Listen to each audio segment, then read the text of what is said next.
جی بسم اللہ الرحمن الرحیم۔ ہم اسلامی نظریہ حیات کا مطالعہ کر رہے تھے، تو اس میں ہماری بحث چل رہی ہے روایت اور فہم کے بارے میں، کہ یہ دین جو ہے رسول اللہ صلی اللہ علیہ وسلم کو ملا، یعنی ادیان میں سے جو اس وقت دنیا میں موجود ہیں ان میں سب سے بہترین دین یہ دین ہے، لاجیکلی بھی اور آپ کہہ لیں کہ جی اپنی کمپریہنشن کے اعتبار سے بھی، جامعیت کے اعتبار سے بھی۔ اب یہ دین رسول اللہ صلی اللہ علیہ وسلم کو ملا تو آگے کیسے منتقل ہوا امت کو، اس چیز کو ہم ڈسکس کر رہے ہیں۔ تو ہم نے کہا تھا کہ یہ خبر کے ذریعے منتقل ہوا، ٹھیک ہے، یہ ہماری لاسٹ بات تھی۔ یعنی ذرائع علم، مینز آف نالج مختلف ہیں۔ حواس خمسہ کے ذریعے سے آپ علم حاصل کرتے ہیں، 5 سینسز کے ذریعے سے، جو کہ سائنس میں، میٹیریل سائنسز میں سبجیکٹ ہے، یا پھر آپ جو ہے وہ عقل کے ذریعے سے، جیسے منطق وغیرہ میں اور فلاسفی میں ہم دیکھتے ہیں، یا پھر تیسرا ذریعہ علم کیا ہے، خبر ہے، جو سوشل سائنسز میں ہم دیکھتے ہیں، ہسٹری میں دیکھتے ہیں، اسی طرح سے ریلیجس سائنسز میں بھی اسی طرح سے ہے۔ تو ہم نے کہا تھا کہ جی مستند ترین جو ذرائع ہیں ان میں سے یہ ذریعہ مستند ترین ذریعہ، خبر کا ذریعہ، اور دین اسی ذریعے سے پھر منتقل ہوا ہے۔ باقی بھی ذرائع علم ہے، اس کا ہم انکار نہیں کرتے۔ اب بات آ گئی کہ دین اس ذریعے سے منتقل ہو گیا، خبر صحیح کے ذریعے سے ہم تک پہنچ گیا۔ وہ ہمیں معلوم ہے کہ خبر صحیح کیا ہوتی ہے، ٹھیک ہے، وہ آپ نے اصول حدیث پڑھ لی، ٹھیک۔ قرآن کیسے منتقل ہوتا ہے، قرات کیسے ہم تک پہنچی ہیں، اس کے لیے اصول قرات ہے، ٹھیک ہے۔ اصول قرات تو سب کو پتہ ہے نا، کہ نہیں پتہ؟ کیا ہیں بتائیں؟ ہاں، لغت عرب میں سے کسی لغت کے موافق ہو، مصاحف عثمانیہ کے رسم میں سے کسی رسم کے موافق ہو، اور اور صحیح سند کے ساتھ ائمہ قراء سے مروی ہو اور ان میں معروف بھی ہو، یہ بھی اضافی طور پہ شرط لگائی جاتی ہے۔ خیر بہرحال، تو اب بات اس کے فہم کی آ گئی، ٹھیک ہے۔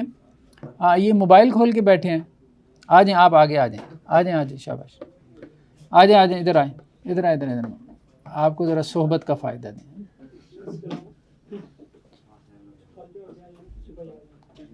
ادھر آ جائیں۔ نہیں آپ نے، یہ ان کی کرسی ہے، یہ آ جائیں۔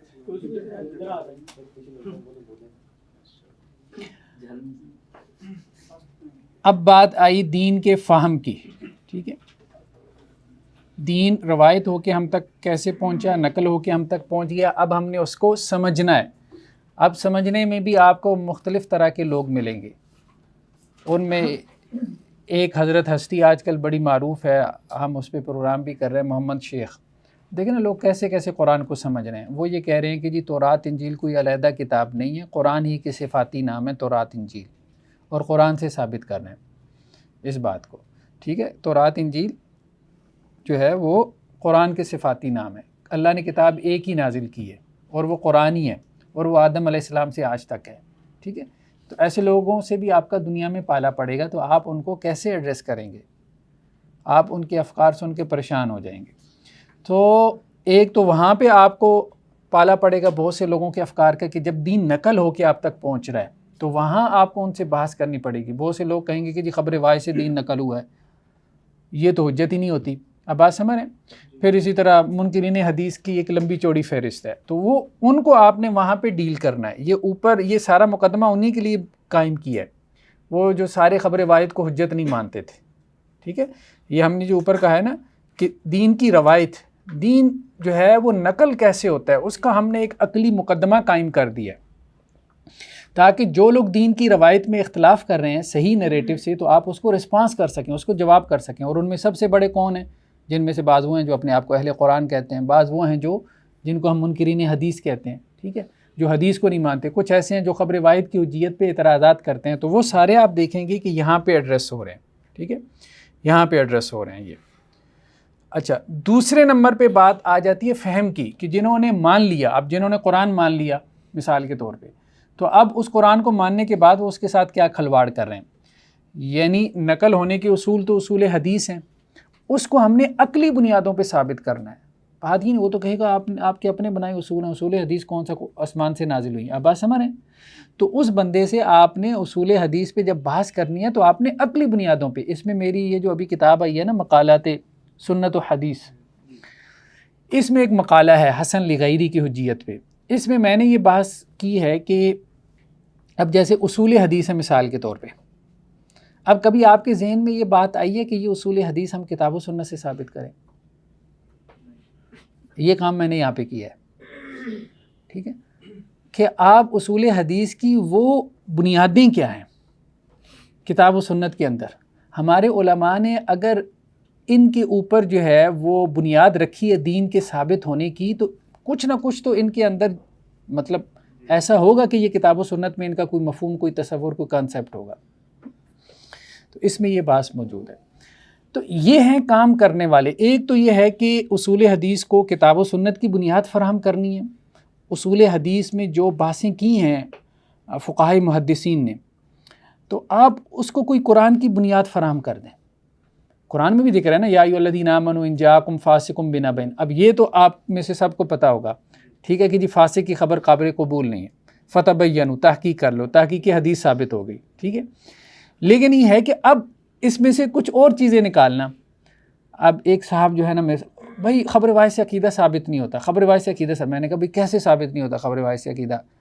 میں تمہیں قرآن سے ثابت کر دیتا ہوں کہ خبر روایت سے عقیدہ ثابت ہوتا ہے. کہتا ہے کیسے؟ میں نے کہا وہ دیکھو کہ حضرت سلیمان علیہ السلام کا جو حدود تھا وہ خبر لے کے آیا قوم سبا سے، ٹھیک ہے، وہ اکیلا تھا کہ پوری جماعت تھی؟ اچھا، اور وہ آ کے خبر کیا دے رہا ہے کہ وہ سورج کو سجدہ کر رہے ہیں. عقیدے کا مسئلہ ہے کہ نہیں ہے؟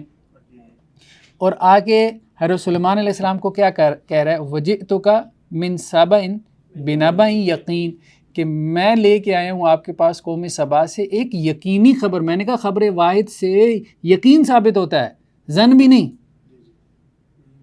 تو وہ بیچارہ پریشان ہو گیا، یہ حافظ صاحب یہ آپ کیا کر رہے ہیں، یہ کیسے ثابت کیے جا رہے ہیں، یہ کیسے ثابت ہو سکتا ہے؟ میں نے کہا تم چھوڑو اس بات کو، بتاؤ مجھے یہ کہ یہاں خبر واحد سے عقیدہ ثابت ہو رہا ہے کہ نہیں ہو رہا. اور حضرت سلیمان علیہ السلام نے اس کی بات کا یقین کیا. اس نے کہا جی یقینی خبر لے کے آئے. سلیمان علیہ السلام نے یقین کیا تو خط بھیجا آگے. اگر کوئی ثابت ہی نہ ہوتا تو خط بھیجتے، ٹھیک ہے. تو کہنے کا مقصد یہ ہے کہ یہ اس طرح سے نا، مطلب ان لوگوں کو آپ نے جواب دینا ہے، اپنے آپ کو آپ نے پالش کرنا ہے، ٹھیک ہے. تو روایت کے جو اصول ہیں، وہ روایت کے اصولوں کی بنیادیں آپ کو قرآن میں مل جائیں گی اگر آپ اس پہ غور کریں گے تو. اچھا، دوسری بات جو ہے وہ فہم کی ہے، جو آج ہم نے کرنی ہے کہ قرآن مجید کو ہم نے سمجھنا ہے تو کیسے سمجھنا ہے، اس کے کیا پرنسپل ہیں. اب جیسے محمد شیخ کی میں نے آپ کو بتائی، یہ حضرت آج کل یہ بات کہہ رہے ہیں اور لوگ بس اب آپ دیکھیں جیسے یہ کھلواڑ کرتے ہیں. لوگوں کو نا وہ بندہ بہت پسند ہے کہ جو مولویوں کو 2-4 گالیاں دے، تو اب لوگ کہتے ہیں یہ بندہ کھرا ہے، اس کی باتیں سنو ہے. اب وہ صاحب کیا کہہ رہے ہیں کہ جی یہ جو مسجد نبوی ہے نا، یہ مسجد نبوی یہ مسجد اقصیٰ ہے. سبحان الذی اسریٰ بعبدہ لیلا من المسجد الحرام الی المسجد الاقصیٰ، مسجد حرام سے مسجد اقصیٰ تک. تو مسجد اقصیٰ کیا ہے؟ جسے آپ مسجد نبوی کہہ رہے ہیں، ٹھیک ہے. اور وہاں جو روزہ ہے نا، اور کیونکہ قرآن نے کہا سورہ کہف سے مطلب ثابت کریں لنتخذن علیہم مسجدا، ٹھیک ہے. وہاں قبر کے اوپر مسجد ہے، تو ایک ہی قبر ہے جس کے اوپر مسجد ہے یا جس کے ساتھ مسجد ہے، تو وہ مسجد نبوی ہے. تو وہ قبر میں بھی اصحاب کہف ہیں. اب بات سمجھ رہے ہیں؟ قبر میں بھی رسول اللہ صلی اللہ علیہ وسلم مدفون نہیں ہے، بلکہ کون ہے؟ اصحاب کہف. اب یہ مطلب لوگ ہیں جو اپنی فکر پھیلا رہے ہیں. اور اس کے آپ چینل پہ چلے جائیں، 1,10,000 لوگ اس کے سبسکرائبر ہیں، ٹھیک ہے. اور اس کو بھی سننے والے ہیں. اور نیچے جب آپ بات کرو کہ جی یار یہ کیا کہہ رہے ہیں، تو لوگ کہتے ہیں حافظ صاحب بات پہ غور کریں، اللہ نے قرآن اسی کو سمجھایا ہے. تو لیکن یہ ہے کہ آپ نے ڈیل کرنا ہے ان کے ساتھ، ڈیل کرنا ہے. اگر آپ اب ظاہری بات ہے، اس سے بڑا کفر کیا ہو سکتا ہے مجھے بتائیں، کہ وہ یہ کہتا ہے کہ جی محمد بن عبداللہ محمد الرسول اللہ نہیں ہے. قرآن میں آتا ہے نا 4 دفعہ محمد الرسول اللہ، محمد صلی اللہ علیہ وسلم اللہ کے رسول ہیں. ساری امت نے یہی سمجھا، 1.5 ارب مسلمانوں نے یہی سمجھا، ٹھیک ہے. اب وہ کیا کہتا ہے کہ نہیں، یہ محمد الرسول اللہ جو قرآن میں آیا ہے نا، اس سے مراد محمد بن عبداللہ نہیں ہے، کوئی شخص نہیں ہے، کوئی پرسنالٹی نہیں ہے، ٹھیک ہے. اب اس سے بڑا کفر کیا ہو سکتا ہے؟ لیکن کہ اللہ کے رسول صلی اللہ علیہ وسلم کی رسالت کا انکار کر دیا. لیکن اس کے باوجود ہم دیکھتے ہیں کہ جی لوگ سن رہے ہیں ایسے لوگوں کو. تو ایسا یہ ایک مطلب فتنہ نہیں ہے، ایسے فتنے آپ کو 20 ملیں گے یوٹیوب کے اوپر. اب آپ لوگوں نے یہ جو تخصص کا پروگرام جو ہے وہ آپ لوگوں نے کیا ہے، تو آپ نے جا کے کام کرنا ہے نا، آپ نے جا کے کام کرنا ہے. خاص طور پہ سوشل میڈیا کے اوپر یہ جو لوگ جس طرح سے بیٹھے ہوئے ہیں اور عجیب و غریب قسم کے افکار اور نظریات پھیلائے جا رہے ہیں، لوگوں کو اپنا فالوور بنائے جا رہے ہیں. تو اللہ نے آپ کو علم دیا ہے، ٹھیک ہے، اللہ نے آپ کو اس کے لیے چن لیا ہے، تو اب آپ نے اپنے آپ کو اس کے لیے تیار کرنا ہے. تو یہ بیسیکلی جو ہم تھوڑا بہت پڑھ رہے ہیں، یہ اس لیے کہ کچھ فکری بنیادیں ہماری بن جائیں ان چیزوں کو ایڈریس کرنے کے لیے کہ وہ کہاں سے بول رہے ہیں، کہاں سے ہم نے ان کو جواب دینا ہے. ٹھیک ہے. اور رہی بات دین کے فہم کی، تو لفظ و معنی کا تعلق لازم و ملزوم کا ہے. ٹھیک ہے، لفظ اور معنی کا تعلق لازم و ملزوم کا ہے، یعنی لفظ اور معنی. یہ اصل میں بیسیکلی جتنے لوگوں نے بھی فتنہ پھیلایا ہے نا، ان میں سے اس کی بھی فتنے کی بنیاد کیا ہے. آپ اگر اس پہ غور کریں گے تو قرآن نے صرف جیسے لفظ اتارے ہیں، ٹھیک ہے، جب اللہ سبحانہ و تعالیٰ نے لفظ اتارے تھے تو ان کے ساتھ معنی بھی تھے کہ نہیں تھے؟ معنی بھی نازل ہوئے تھے.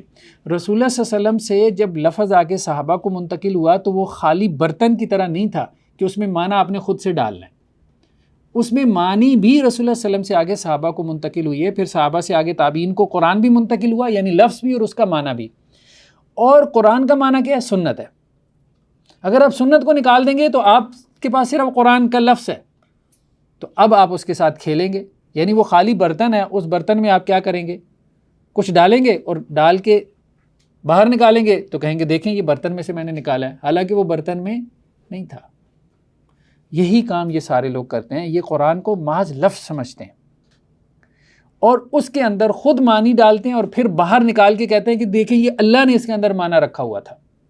جبکہ لفظ اور معنی کا تعلق لازم و ملزوم کا ہے. جب میں بول رہا ہوں، میں جو لفظ بول رہا ہوں اس کے اندر ایک معنی ہے، تبھی تو آپ کو بات سمجھ میں آ رہی ہے. میرا لفظ صرف لفظ نہیں ہے، صرف لفظ تو اب گائے بکری کا ہے نا، وہ بھینس کا ہے نا، اس کا کوئی معنی ہے؟ کوئی بات سمجھ میں آتی ہے؟ وہ ایک لفظ ہے، بس منہ سے بات نکل رہی ہے، ایک آواز ہے. تو ہم جو بات کرتے ہیں یا انسان جو بات کرتے ہیں یا اللہ نے جو کلام کیا ہے یا رسول اللہ صلی اللہ علیہ وسلم نے جو کلام کیا ہے، ظاہری بات ہے کہ وہ صرف آواز نہیں ہے، اس کے معنی بھی ہیں. وہ معنی کدھر ہے؟ ٹھیک ہے، وہ معنی تم نے اپنے بوجھے سے نہیں ڈالنے، وہ معنی چلے آ رہے ہیں امت کے اندر. تو لفظ و معنی کا تعلق لازم و ملزوم کا ہے. قرآن مجید اور سنت نبوی دونوں وحی الہی ہیں اور دین اسلام کے بنیادی مصادر ہیں. ٹھیک ہے، اور عقیدہ اور عمل میں یا حلال و حرام کے بیان میں ان دونوں سے ایسی حجت قائم ہوتی ہے کہ جس کی بنیاد پہ انسان آخرت میں مسئول قرار پائے. قرآن و سنت کا باہمی تعلق لفظ و معنی کا ہے، یہ اہم نقطہ ہے. ٹھیک ہے، قرآن لفظ ہے، سنت اس کا معنی ہے. آپ سنت کا انکار کر دیں گے، آپ نے قرآن کے اس معنی کا انکار کر دیا جس معنی کے ساتھ وہ قرآن نازل ہوا. آپ لفظ مان رہے ہیں، صرف قرآن کا لفظ مان رہے ہیں. قرآن مجید اللہ کے الفاظ ہیں جبکہ سنت منشاء متکلم کے مطابق ان کا بیان ہے. ٹھیک ہے، مطلب اللہ کے وسلم نے تفسیر کی ہے نا قرآن کی، لتبین للناس. آپ وسلم کی ذمہ داری تھی کہ آپ لوگوں کے لیے کیا کریں؟ واضح کریں. تو وہ آپ نے واضح کیسے کیا؟ اپنی سنت سے، اپنے عمل سے. قرآن مجید میں الفاظ تلقی و تلاوت، جبکہ سنت نبوی میں معنی تحمل و ادا کی صورت میں.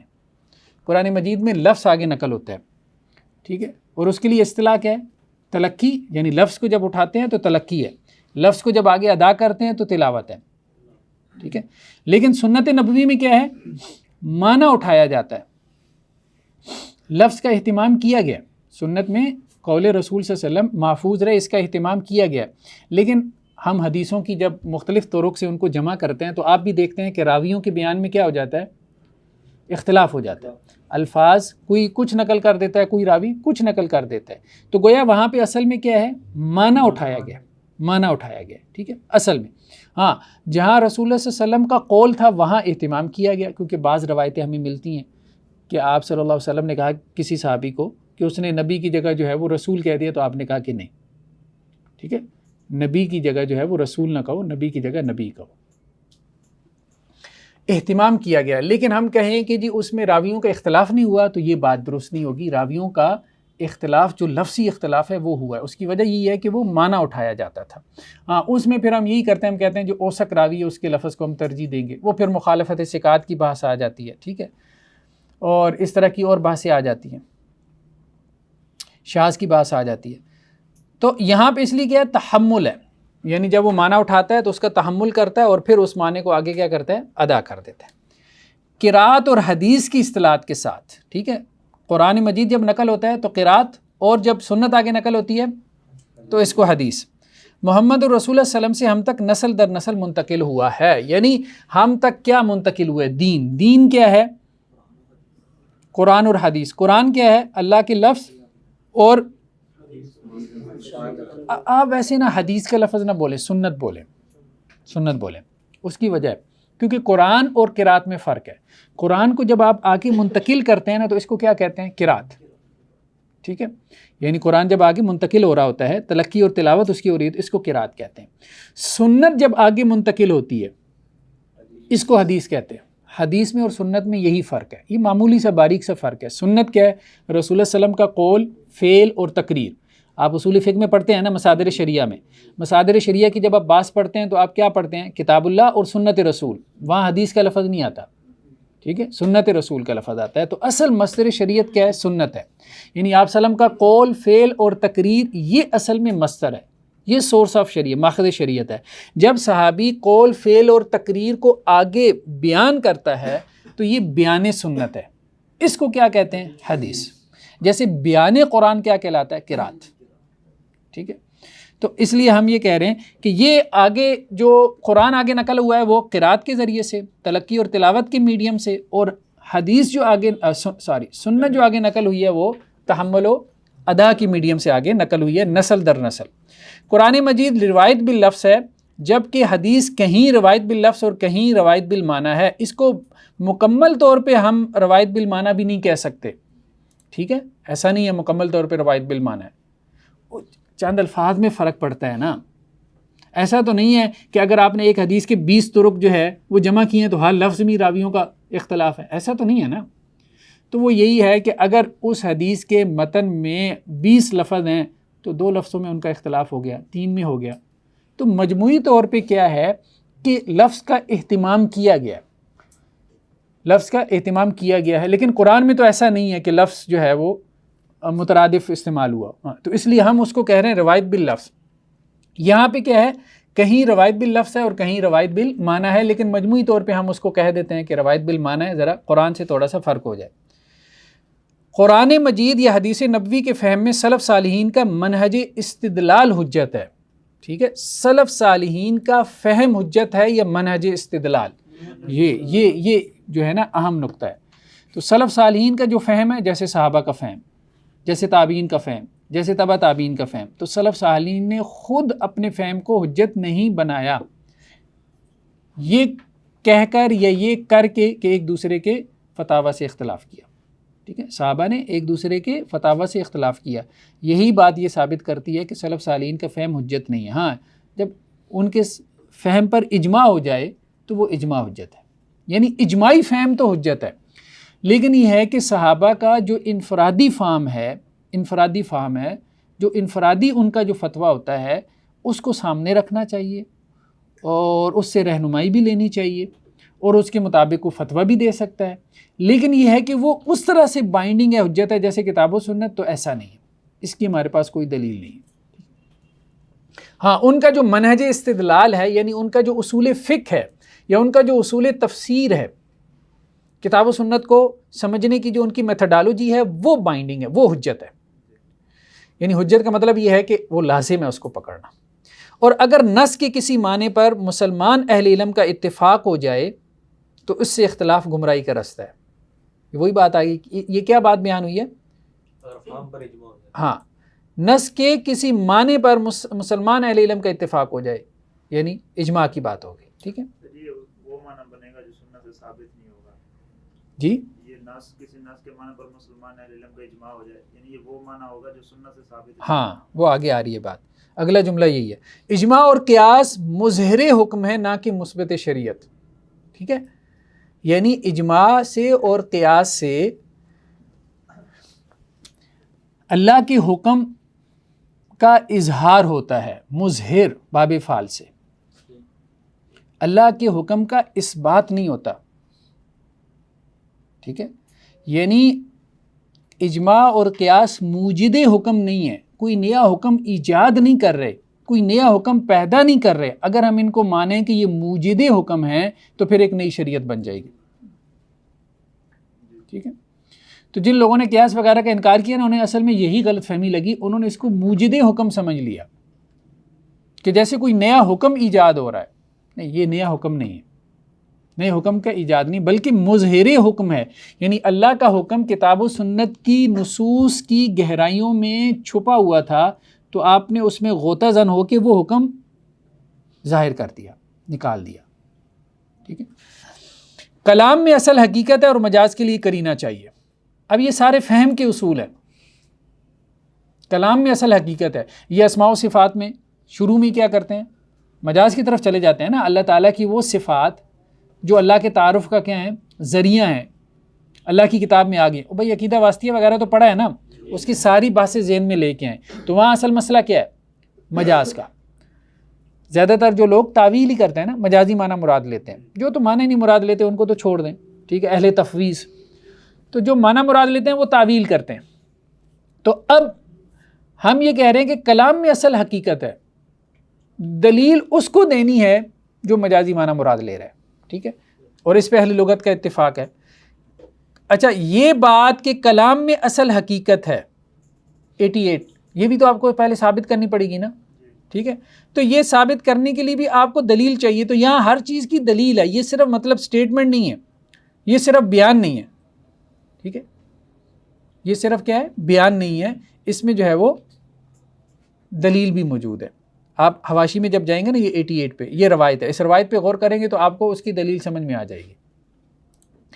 کلام کبھی محکم ہوتا ہے اور کبھی متشابہ. ٹھیک ہے. محکم سے مراد کیا ہے؟ اس کا معنی بالکل کیا ہے؟ کلیئر کٹ ہے. اور کبھی اس کا معنی جو ہے وہ ہمارے لیے واضح نہیں ہے. اور اس کے اپنے معنی پہ دلالت کہیں قطعی ہے اور کہیں ظنی ہے. کہیں اس کی اپنے معنی پہ دلالت کیا ہے؟ قطعی اور کہیں ظنی. نبی کریم اچھا، اس میں جو فراہی مکتب فکر ہے، مولانا فراہی علیہ رحمہ، ان کے پھر شاگرد تھے مولانا اصلاحی علیہ رحمہ، پھر ان کے شاگرد غامدی صاحب. بہرحال ان کو بھی کچھ غلطیاں لگیں. ان غلطیوں میں سے ایک یہ بھی غلطی ہے اس پورے مکتب فکر میں کہ وہ کہتے ہیں قرآن سب کا سب قطعی الدلالہ ہے. اب آپ سمجھ رہے ہیں؟ ایک مکتبہ فکر یہ پیدا ہوا جس نے کہا کہ قرآن سب قطعی الدلالہ ہے، یعنی قرآن کے ہر لفظ کا معنی کیا ہے؟ واضح ہے. واضح ہے. تو قرآن کے ہر لفظ کا معنی واضح ہے تو اس کا مطلب یہ ہے کہ ایک ہی تفسیر ہو سکتی ہے. ٹھیک ہے. اور ایک یہ ہے کہ قرآن کے ہر لفظ کا معنی ظنی ہے، مطلب ہر لفظ میں ایک سے زیادہ تفسیریں ہو سکتی ہیں. ہم یہ بات کیا کہہ رہے ہیں؟ کہیں پہ قطعی ہے، کہیں پہ ظنی ہے. ثلاثۃ قروء میں کیا ہے؟ ظن ہے. اس لیے فقہا جو ہے وہ ایک سے زیادہ آراء آ گئی. تو قرآن مجید کی کئی آیات ایسی ہیں جن کی تفسیر میں کیا ہے؟ اختلاف ہو جاتا ہے اور دلائل کی بنیاد پہ ہوتا ہے، کیونکہ وہ ظنی الدلالہ ہے. تو اس میں جو صحیح رائے تک پہنچ گیا اس کے لیے 2 گنا اجر ہے، جو صحیح رائے تک نہیں پہنچا اس کے لیے 1 گنا اجر ہے. ہاں، کچھ جگہ پہ قرآن قطعی الدلالہ ہے، یعنی اس کا معنی کلیئر کٹ ہے، بالکل واضح ہے، وہاں اختلاف کی گنجائش ہی نہیں ہے. اب زانی کو 100 کوڑے مارو تو 100 کوڑے کا مطلب 100 کوڑی ہے نا. ٹھیک ہے. تو اب وہاں کوئی تعویل نہیں کر سکتا. اب جیسے مسجد اقصیٰ کا معنی مسجد نبوی کر لو. ٹھیک ہے. مطلب ہر چیز کا جو ہے وہ معنی اپنی مرضی سے کر لو، تو یہ نہیں ہو سکتا. بنی اسرائیل کا معنی جو ہے وہ آپ مسلمان کر لو، یہ بھی معنی کیا ہے. اہل کتاب کا معنی کیا ہے؟ یہود و نصارہ نہیں بلکہ مسلمان ہیں. یہ محمد شیخ یا اس طرح کے اور جتنے لوگ جو ہیں. نبی کریم صلی اللہ علیہ وسلم کی تفسیر اور اجتہاد دونوں حجت ہیں. آپ صلی اللہ علیہ وسلم کی تفسیر بھی اور آپ صلی اللہ علیہ وسلم کا اجتہاد بھی. جبکہ مفسر صحابہ کی درایت تفسیری حجت ہے، جبکہ درایت اجتہادی نہیں. درایت تفسیری کیا ہے؟ درایت تفسیری جو ہے وہ یہ ہے کہ اگر کوئی صحابی یہ کہتا ہے کہ اس لفظ کا یہ معنی ہے لغت میں، تو صحابہ چونکہ ان کی زبان میں قرآن مجید نازل ہوا اور وہ ہم سے زبان بہتر جانتے ہیں، اس سے ہم اختلاف نہیں کر سکتے. یعنی صحابی جب کسی لفظ کا لغوی معنی بیان کرے گا، یہ درایت تفسیری ہے، یہ حجت ہے، اس میں صحابی حجت ہے. ہاں، جو اس کی درایت اجتہادی ہے، یعنی جو اس کا آیت کا فہم ہے، ٹھیک ہے، آیت کا لغوی معنی نہیں، آیت کا جو اس کا فہم ہے اس میں غلطی کا احتمال ہو سکتا ہے، اس میں وہ ایک مجتہد ہے جو مخطی بھی ہو سکتا ہے، مصیب بھی ہو سکتا ہے، وہاں جو ہے وہ حجت نہیں ہے۔ اور فقہا صحابہ کا اجتہاد اور فتویٰ معتبر ہے، اجتہاد اور فتویٰ معتبر ہے، یعنی اس کا اعتبار کرنا چاہیے اپنے فتاویٰ میں۔ خیر القرون میں کتاب و سنت کے فہم کے دو اجتہادی مناہج، دو مکاتب فکر، اہل العصر اور اہل الرائے کی صورت میں حجاز اور عراق میں وجود میں آئی۔ یہ تو آپ نے پڑھا ہوگا نا، ٹھیک ہے، حجاز میں اہل العصر تھے، جو انہی سے پھر عصری چلے، عصر والے، ان کو اہل الحدیث بھی کہا گیا، بلکہ سنن ترمذی کے اندر آپ اہل الحدیث کی ٹرم دیکھیں گے، یہ اتنی پرانی اصطلاح ہے اہل الحدیث۔ سنن ترمذی کو جا کے آپ دیکھیں نا، شاملہ میں سرچ کریں، اہل الحدیث لکھیں، تو کئی جگہ پہ امام ترمذی کہتے ہیں کہ ہمارے اہل الحدیث کا موقف یہ ہے، ٹھیک ہے، تو اس وقت سے یہ اصطلاح چلی آ رہی۔ اور عراق میں اہل الرائے تھے۔ اہل العصر کی ریاست سے کیا مراد ہے؟ امامت، ٹھیک ہے، امام مالک رحمہ اللہ اور اہل الرائے کی امام ابو حنیفہ رحمہ اللہ کے حصے میں آئی۔ اہل العصر سے مالکی، شافعی، حنبلی اور ظاہری مکاتب فکر، جبکہ اہل الرائے سے حنفی مکتب فکر کی بنیاد پڑی، ٹھیک ہے۔ تو اہل العصر یہ عصری جو اسکول آف تھاٹ تھا، جو اہل الحدیث کا مکتب فکر تھا، اس سے پھر آگے جو ہے وہ 3 نہیں بلکہ بعض نے کہا کہ 4 فقہ نکلی۔ بعض لوگ اہل الظاہر کو اس میں شمار کرتے ہیں، بعض شمار نہیں کرتے، ٹھیک ہے۔ اور عصر حاضر کے حالات اور تقاضوں کے مطابق دین کی تعبیر اور تشریح کی بیان میں کسی علمی روایت سے تمسک ضروری ہے۔ یہاں پہ لفظ کیا ہے؟ علمی روایت سے تمسک، ٹھیک ہے، یعنی تقلید نہیں، تمسک۔ امام ابن تیمیہ کے ساتھ بھی آپ دیکھیں گے کہ حنبلی لکھا ہوا ہے، لیکن یہ نہیں کہ وہ امام احمد بن حنبل کے مقلد تھے۔ 40 سے زائد مسائل میں ائمہ اربعہ کا موقف ایک ہے، لیکن امام ابن تیمیہ علیہ رحمہ اس موقف سے اختلاف کرتے ہیں، لیکن پھر بھی آپ دیکھیں گے کہ امام احمد بن حنبل کی فقہ کے ساتھ ان کا کیا ہے؟ ہاں، ایک تعلق ہے۔ تو تمسک میں کوئی حرج نہیں ہے، علمی روایت کے ساتھ تمسک یعنی اس کے ساتھ جڑے رہنا کہ بھائی یہ ہماری علمی روایت ہے، ٹھیک ہے، یہ ہمارا فقہی ذخیرہ ہے، یہ تراث اسلامی، اسلامک ہیریٹیج ہے، ٹھیک ہے، اس کے ساتھ ہم نے تعلق قائم رکھنا ہے۔ تو 2 انتہائی ہیں نا، ایک وہ لوگ ہیں کہ جنہوں نے روایت پرستی شروع کر دی، روایت پرستی یعنی روایت کی پرستی شروع کر دی، روایت کے نام پہ جو آ گیا بس مان لو، بابا جی جو ہے وہ آسمانوں میں اڑ رہے تھے، بس ٹھیک ہے مان لیا، چونکہ کتابوں میں لکھا ہوا آ گیا، ٹھیک ہے، وہ جوتا اٹھا کے مارتے تھے تو اڑتی ہوئی چیل جو ہے وہ نیچے گر جاتی تھی اور پھر اسی کو زندہ کر دیتے تھے، اور وہ کنویں کے اندر جو ہے وہ درخت کے ساتھ 20 سال تک دھاگے سے الٹا لٹک کے عبادت کرتے تھے۔ تو روایت کے نام پہ جو کچھ موجود ہے ہم وہ نہیں مان سکتے۔ روایت پرستی یہ ہے کہ جو کچھ روایت کے نام پہ ہے بس آپ اس کو قبول کر لو، یہ ایک انتہا ہے۔ ہم نے کہا نہیں، تحقیق ہوگی، ریسرچ ہوگی، ہم روایت کی منکر نہیں ہیں، ہم روایت کی اصلاح کی پوزیشن لی ہوئی ہیں، ٹھیک ہے، کہ روایت میں اب دیکھیں نا، موضوع روایتیں بھی تو ہیں، ضعیف روایتیں بھی تو ہیں، ٹھیک ہے، آپ کو ان کو سائڈ پہ کرنا پڑے گا نا۔ تو اسی طرح سے فقہی روایت بھی ہے ہماری، ایک تو ہے یہ حدیث کی روایت اور ایک ہے فقہ کی روایت۔ فقہ کی روایت میں بھی ہم یہ نہیں کہہ رہے ساری جو ہے وہ فقہ اٹھا کے کیا کرو، فقہی کتابیں جو ہے وہ راوی میں پھینک دو، یہ تو نہیں ہے نا ہمارا موقع۔ ہاں، ہم یہ کہہ رہے ہیں کہ آپ اس فقہی ذخیرے کا کیا کریں، جائزہ لیں، اس کے اوپر غور و فکر کریں۔ وہ بڑے ائمہ تھے، انہوں نے اپنی زندگیاں جو ہے وہ اس مقصد کے لیے لگا دیں، کھپا دیں، اور اس فقہی ذخیرے سے آپ کیا کریں، استفادہ کریں۔ ہاں، اس میں جہاں اصلاح کی گنجائش ہے تو وہاں آپ ضرور جو ہے وہ اصلاح کریں۔ اسی طرح سے آپ کی جو ہے اور روایتیں ہیں، ٹھیک ہے، ان روایتوں کی جو ہے وہ آپ تو کسی علمی روایت سے تمسک ضروری ہے۔ تو ہم روایت کی انکار کی پوزیشن نہیں لی ہوئی ہے۔ تو دوسری جو بات جو ہم جو کہہ رہے ہیں نا، وہ کیا تھا، وہ ایک رویہ تھا روایت پرستی کا، اور دوسرا رویہ پیدا ہوا روایت کے انکار کا، کہ جی 1400 سالوں میں نا جو کچھ لکھا گیا تفسیریں سائڈ پہ رکھ دو، جو ہے نا وہ آپ کی فقہ کی کتابیں سائڈ پہ رکھ دو، خود قرآن و حدیث پہ غور کرو اور ایک نئی فقہ مرتب کرو، آج پچھلوں کو پڑھنے کی ضرورت ہی نہیں۔ یہ ہمارا موقع، یہ ایک دوسری انتہا تھی جس سے جو ہے وہ تجدد پیدا ہوا۔ متجددین سمجھتے ہیں نا، جو کہتے ہیں پیچھے 1400 سال کی علمی روایت سے آپ کٹ جاؤ، ہم کہتے ہیں کہ نہیں بھائی، کٹنا نہیں ہے، یہ ایک علمی روایت ہے، اس سے ہم نے کٹنا نہیں ہے، بھلے وہ فقہ کی روایت ہو، کوئی بھی ہو، ہم نے فقہا سے کٹنا نہیں ہے، ہم نے ان کے استدلالات پہ، ان کے اجتہادات پہ، ان کے مناہج پہ ہم نے غور کرنا ہے، ٹھیک ہے.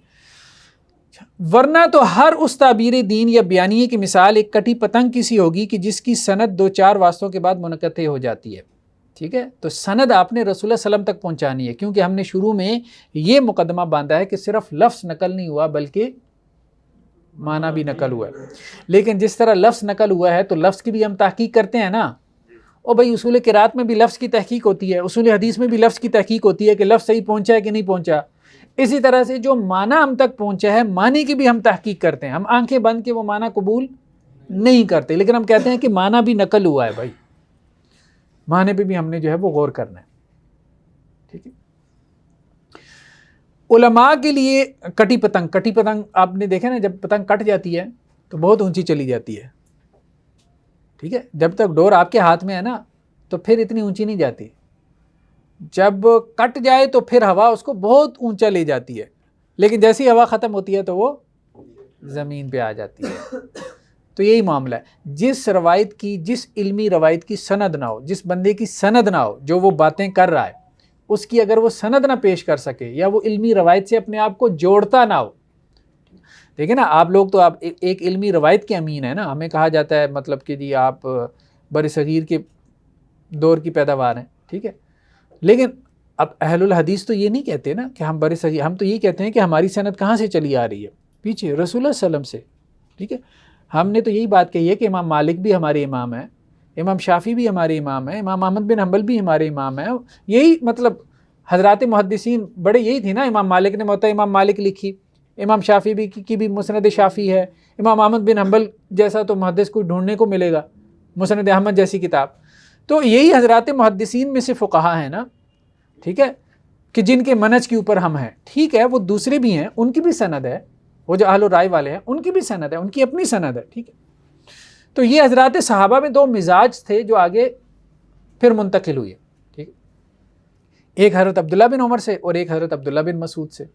ایک میں فقاہت زیادہ تھی اور ایک میں روایت کے ساتھ تمسک زیادہ تھا. عبداللہ بن عمر رضی اللہ عنہ کا مزاج سمجھتے ہیں نا کیا تھا؟ چھوٹی چھوٹی سنتیں ان کی بھی پیروی کرنا، وہ سنتیں جو لوگ چھوڑ دیتے تھے. ایون کہ یہ بات آتی ہے کہ حج کے موقع پہ جہاں رسول اللہ صلی اللہ علیہ وسلم قضاء حاجت کے لیے بیٹھتے تھے وہاں جا کے بتکلف بیٹھا کرتے تھے حضرت عبداللہ بن عمر. اتنی اتباعی سنت تھی ان میں رضی اللہ عنہ. عبداللہ بن عمر کے شاگرد کون ہیں؟ امام نافع. امام نافع کے شاگرد کون ہیں؟ امام مالک. تو یہ حضرات صحابہ کا مزاج تھا اتباع سنت. بعض صحابہ میں یہ بہت زیادہ تھا، ٹھیک ہے. تو اب یہ مکثرین صحابہ میں سے بھی ہیں. مکثرین کسے کہتے ہیں؟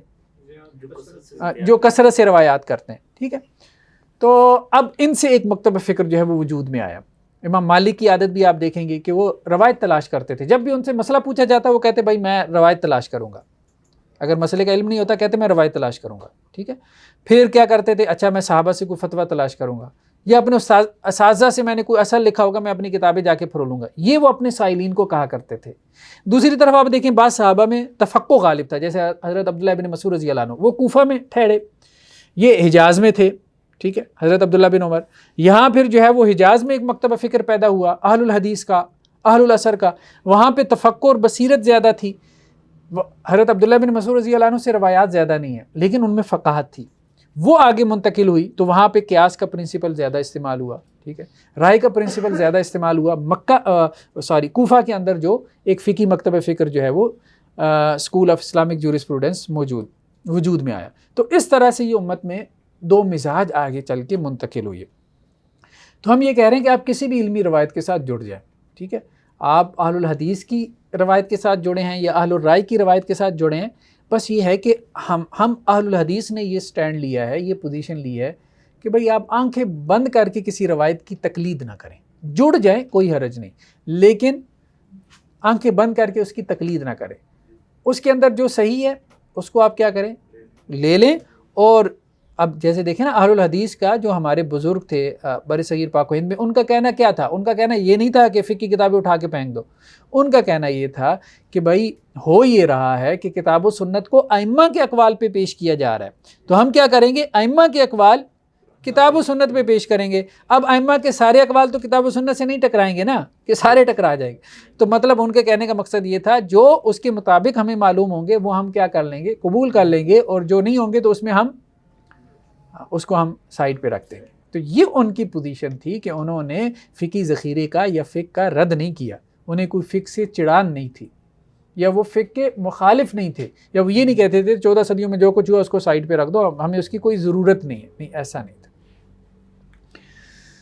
بلکہ آپ مولانا اسماعیل سلفی علیہ رحمہ کو پڑھیں تو وہ جو ان کی کتاب ہے نا تحریک آزادی فکر, تو اس میں تو انہوں نے امام ابو حنیفہ, امام ابو یوسف اور امام محمد رحمہ اللہ, ان کو اہل حدیث کے امام لکھا ہے کہ یہ تقلید نہیں کرتے تھے. ٹھیک ہے, مطلب یہ اہل الحدیث کی منہج پر تھے, اور یہی اہل الحدیث کا منہج ہے کہ امام ابو حنیفہ نے بھی اپنے اساتذہ سے اختلاف کیا, اور امام ابو یوسف اور امام محمد نے بھی کیا کیا, اپنے استاذ کی ہر بات کا انکار نہیں کیا. ٹھیک ہے, لیکن یہ ہے کہ کچھ باتوں سے اختلاف کیا جو انہیں لگا کہ یہ کتاب و سنت کے مطابق نہیں ہے. تو یہی ایک عالم کی شان ہونی چاہیے, عامی کی نہیں. عامی کا کام نہیں ہے, عالم کا کام ہے. اگلا جملہ یہی ہے, علماء کے لیے اجتہاد جبکہ عوام کے لیے اتباع واجب ہے. علماء اجتہاد کریں گے, عوام الناس اجتہاد نہیں کریں گے, ہر بندہ مجتہد بن جائے. ٹھیک ہے, اب مولانا صاحب سے جو ہے وہ آپ مسئلہ, اب ہمارے ہاں بھی یہی ہے نا, اہل حدیث مساجد میں بدقسمتی سے یہ رویہ دیکھنے کو ملتا ہے کہ وہ امام صاحب سے کوئی نمازی مسئلہ پوچھتا ہے تو وہ امام صاحب تو بیچارے سوچ میں پڑ جاتے ہیں, اور 4 جو ہے وہ بابا جی بول پڑتے ہیں. ٹھیک ہے, تو یہاں یہ جو عوام الناس جو ہے نا وہ مفتی بن گیا ہے نا, یہ بھی ٹھیک نہیں ہے, یہ بھی غلط ہے. ٹھیک ہے, آپ قرآن اور حدیث کا مطالعہ کریں, ٹھیک ہے, قرآن کا ترجمہ ہے, حدیث کی کتابوں کے ترجمے علماء نے آپ کے لیے کیے ہیں, لیکن اس لیے کہ آپ اس پہ عمل کریں. ترجمے اس لیے نہیں کیے گئے کہ آپ مفتی بن جائیں اور لوگوں کو فتوے دینا شروع کر دیں. دیکھیں, آپ کوئی چھوٹے موٹا طب کا علم حاصل کر لیں, طب کا علم حاصل کر کے آپ کیا کریں جی, آپ ٹوٹکے کر لیں, کوئی آپ کو منع کرے گا, گھر میں ٹوٹکے کر لیں. آپ بیمار ہیں, آپ کے بچے بیمار ہیں, ٹوٹکے کر لیں. لیکن آپ وہ طب کی کتابیں جو اردو بازار سے آپ کو ملی ہیں یونانی حکمت کی, وہ پڑھ کے آپ یہاں عمر چوک میں ایک مطب کھول لیں اور لوگوں کا علاج شروع کر دیں. ٹھیک ہے, تو پھر تو حکومت ٹھیک آپ کو پکڑے گی نا. تو کہنے کا مقصد یہ ہے کہ اس طرح سے نہیں. اگر 2 چیزیں ہیں, ایک ہے آپ نے خود اپنے عمل کے لیے کتاب و سنت پڑھنی ہے, پڑھیں بھائی اور عمل کریں. لیکن جب آپ نے ایک دینی رائے جنریٹ کرنی ہے, آپ نے ایک دینی رائے دینی ہے, اوپینین دینی ہے, پھر یہ ایک مقام ہے, پھر یہ ایک عہدہ ہے. اس مقام, اس مرتبے, اس عہدے کے لیے ایک کرائٹیریا ہے. وہ کرائٹیریا کیا ہے کہ آپ کو عالم دین ہونا چاہیے. اور عالم دین کا مطلب کیا ہے کہ آپ کے پاس دین کا گہرا علم ہو, جس کا فی زمانہ معیار کیا ہے کہ کم از کم درس نظامی آپ اس سے کیا ہے گو تھرو ہوئے ہو, عربی زبان آپ کو آتی ہو, اصول فقہ پہ آپ کا جو ہے وہ اچھی گرپ ہو, اصول تفسیر جو ہے وہ اس پہ آپ کی نظر ہو, بلاغت کے مضامین کو آپ سمجھتے ہوں. ٹھیک ہے, تو یہ سارے جو ہے وہ, اور اسی طرح اصول حدیث جو ہے اس میں آپ کی گرپ ہو. تو یہ سارے جو مضامین ہیں یہ ان کے اوپر آپ کی گہری نظر ہو, پھر آپ ایک اچھے عالم دین ہیں, پھر آپ ایک دینی رائے, ایک اوپینین جنریٹ کر سکتے ہیں. تو یہ بات تھی روایت اور فہم کی.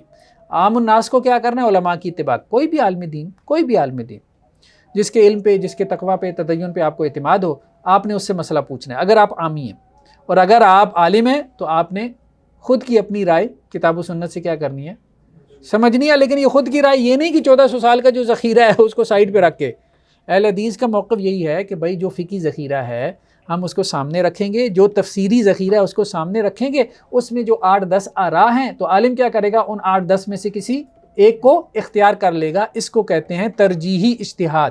یعنی پہلے سے جو ائمہ کے اجتہادات موجود ہیں ان میں سے میں ایک کو ترجیح دے دوں گا, کوئی نیا اجتہاد نہیں پیدا کروں گا. ٹھیک ہے, اور یہی کام اہل حدیث نے کیا نا. اہل حدیث نے کوئی نئی رائے تو نہیں نہ دی, جو بھی آراء ہیں اہل الحدیث کی وہ پچھلے ائمہ میں سے کسی نہ کسی سے آپ کو مل جائیں گی. ٹھیک ہے, تو یہ بات ہے اصل میں. نیکسٹ کیا ہے, علم اور قوت, نالج اینڈ پاور. علم کیا ہے؟ علم توحید کی معرفت ہے. علم ہم کسے کہیں گے؟ علم توحید کی معرفت ہے.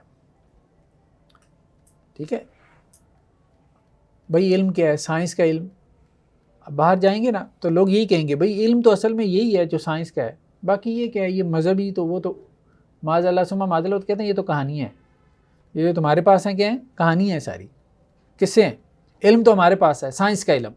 سب لوگوں کے اپنے اپنے نظریات ہیں، علم کیا ہے، سب کے اپنے اپنے نظریات ہیں۔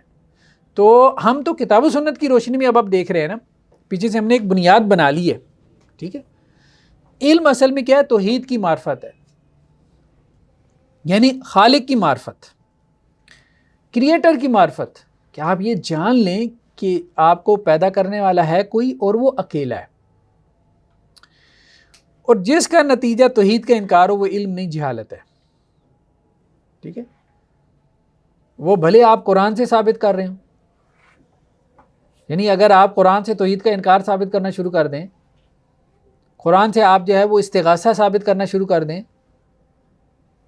تو وہ علم نہیں ہے، وہ کیا ہے، جہالت ہے، کیونکہ وہ قرآن میں نہیں ہوگا، وہ صرف آپ کے دماغ میں ہے۔ شیطان نے آپ کو وسوسہ ڈالا ہوا ہے کہ وہ قرآن میں ہے۔ وہ تو بہت سارے لوگ تو اپنی نبوت بھی قرآن سے نکال رہے ہیں، تو وہ کیا قرآن میں ہے، ٹھیک ہے۔ اب قادیانیوں میں سے بعض کو دیکھیں، وَبِالْآخِرَةِ هُمْ يُوقِنُونَ، اس آیت سے، یہ سورہ بقرہ کے جو شروع میں ہے، بالآخرت، آخری وحی پر وہ یقین رکھتے ہیں۔ آخرہ کا ترجمہ کیا کیا، آخری وحی۔ تو لوگ تو قرآن سے کچھ بھی نکال لیتے ہیں، تو اس کا مطلب یہ ہے کہ وہ قرآن میں ہے، نہیں بھائی ایسے نہیں ہوگا نا، ایسے نہیں ہوگا۔ تو بعض اوقات وہ آپ کے دماغ میں ہوتا ہے صرف، اور آپ قرآن سے نکالنے کی کوشش کرتے ہیں، قرآن میں نہیں ہوتا وہ۔ یہی بات ہم کر رہے ہیں کہ اگر آپ کوئی ایسی چیز ثابت کرنا چاہ رہے ہیں، علم بیسیکلی توحید ہے، تو اگر آپ توحید کا انکار کر رہے ہیں، ٹھیک ہے، بھلے سائنس کی بنیاد پہ کر رہے ہوں، فلسفے کی بنیاد پہ کر رہے ہوں، بھلے مذہبی کتابوں کی بنیاد پہ کر رہے ہوں، آپ کے پاس علم نہیں ہے، معذرت کے ساتھ آپ کے پاس جہالت ہے۔ اور مذہبی کتاب سے اگر آپ یہ ثابت کرنے کی کوشش کر رہے ہیں، توحید کا انکار کر رہے ہیں، شرک ثابت کر رہے ہیں، تو آپ کتاب کے ساتھ ضرور جو ہے وہ کھلواڑ کر رہے ہوں گے، جیسے لوگوں نے کی ہے۔ ابھی وہ سوشل میڈیا پہ وہ جو کتاب جو ہے وہ جو ایک ویڈیو وائرل ہوئی ہے، شاید آپ لوگوں نے دیکھی ہو، ایک وہ مولوی جو ہے وہ ممبر پہ بیٹھا ہے، اور وہ جو روایت آتی ہے نا کتاب الوحی کی صحیح بخاری میں، کہ حضرت جبریل علیہ السلام آئے رسول اللہ صلی اللہ علیہ وسلم کے پاس غار حرا میں، تو اللہ کے رسول صلی اللہ علیہ وسلم کو انہوں نے کہا کہ پڑھیں، آپ اقرا پڑھیں، تو اللہ کے رسول صلی اللہ علیہ وسلم نے کیا جواب دیا تھا، ما انا بقاری، کہ میں نہیں پڑھ سکتا، ٹھیک ہے۔ تو اب اس نے کیا ترجمہ کیا ہے، ہاں، ما کیا، ما نافیہ نہیں بنایا، ما کیا استفہامیہ بنا لیا، کیا کیا، ٹھیک ہے، انا میں، با ساتھ، قاری کس کے ساتھ پڑھوں، میں کس کے ساتھ پڑھوں، ما انا بقاری، ہاں میں کس کے ساتھ پڑھوں، کھلواڑ، ٹھیک ہے۔ تو اب اصل میں تو یہ تھا کہ اللہ کے وسلم نے کہا تھا کہ بھائی میں نہیں پڑھ سکتا، میں قاری نہیں ہوں، سب نے یہی ترجمہ کیا، ایون کہ بریلوی علماء نے بھی، لیکن جو کھڑوال کرنا چاہے گا آپ اس کے ساتھ کیا کر سکتے ہیں، کچھ بھی نہیں کر سکتے، اور اس کے اوپر وہ واہ واہ واہ واہ واہ واہ، ٹھیک ہے۔ قل انما انا بشر مثلکم، ٹھیک ہے، قل انما انا بشر مثلکم، سوا اس کے نہیں، میں تو میں ہوں، بشر تمہارے جیسے ہوتے ہیں، ٹھیک ہے۔ تو لوگوں نے کیا جو ہے وہ کھلواڑ کیا ہے، پھر وہ ہمارے علم میں ہے، اس طرح سے نہیں نا کہ جو مرضی قرآن سے نکال لیں، ایسے نہیں، اس کے اصول ہیں، قرآن سے نکالنے کے کیا ہیں، اصول ہیں، اصول و ضوابط ہیں، وہ اصول تفسیر ہیں۔ تو اگر کوئی روایت کے ساتھ کسی روایت، کسی مکتبہ فکر کا بھی کوئی مولوی صاحب ہیں، ٹھیک ہے، وہ بھی ان اصولوں کو وائلیٹ کر رہے ہیں، اور وہ اصول کے ہیں عام طور پہ قواعد لغویہ عربیہ، اصول فقہ میں بھی ہم نے پڑھے ہیں، وہ لغت کے قواعد ہیں، ہر زبان کچھ قواعد و ضوابط پہ کھڑی ہے، جیسے انگریزی زبان ہے، اس کی ایک گرامر ہے، اس کے رولز ہیں، اس کو آپ وائلیٹ کر کے ٹرانسلیٹ کریں گے تو لوگ آپ کو جوتے ماریں گے۔ اسی طرح سے عربی زبان ہے، اس کے اصول ہیں، لغت کے اصول ہیں، عربی لغت کے اصول ہیں، وہ اصول ہم نے نہیں بنائے، وہ لغت اہل زبان کے ہاں مسلم ہیں، تسلیم شدہ ہیں، انہی کو پھر اصول تفسیر میں لایا گیا، انہی کو اصول فقہ میں بھی دیکھیں باقاعدہ ٹاپک کیا ہوتا ہے، قواعد لغویہ عربیہ، یہ ہیڈنگ ہوتی ہے لغویہ عربیہ، یہ لغوی قواعد ہیں، عرب زبان کے قواعد ہیں۔ تو جب عربی میں قرآن ہے تو اس کی لغت، اس کی گرامر، اس کی صرف نحو، ٹھیک ہے، اس کا جو سٹرکچر ہے اس کو آپ کو سامنے رکھنا پڑے گا نا۔ تو اگر آپ اس کے سٹرکچر کو کہیں گے کہ جی ہم نے اس کے سٹرکچر کو سامنے نہیں رکھنا، ٹیکسٹ کے سٹرکچر کو، ٹیکسٹ ایک سٹرکچر کے اوپر کھڑا ہوتا ہے نا، اس کا سیاق و سباق ہے، اس کا ایک کانٹیکس ہے، اگر آپ اس کے بغیر اس کو انٹرپریٹ کریں گے تو آپ کہاں سے کہاں نکل جائیں گے۔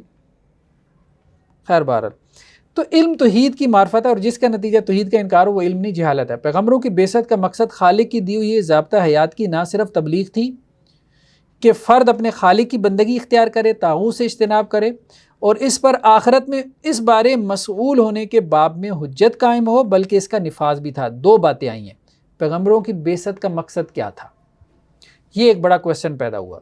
کچھ لوگوں نے کہا کہ پیغمبروں کی بعثت کا مقصد تھا تبلیغ، بس پہنچا دینا۔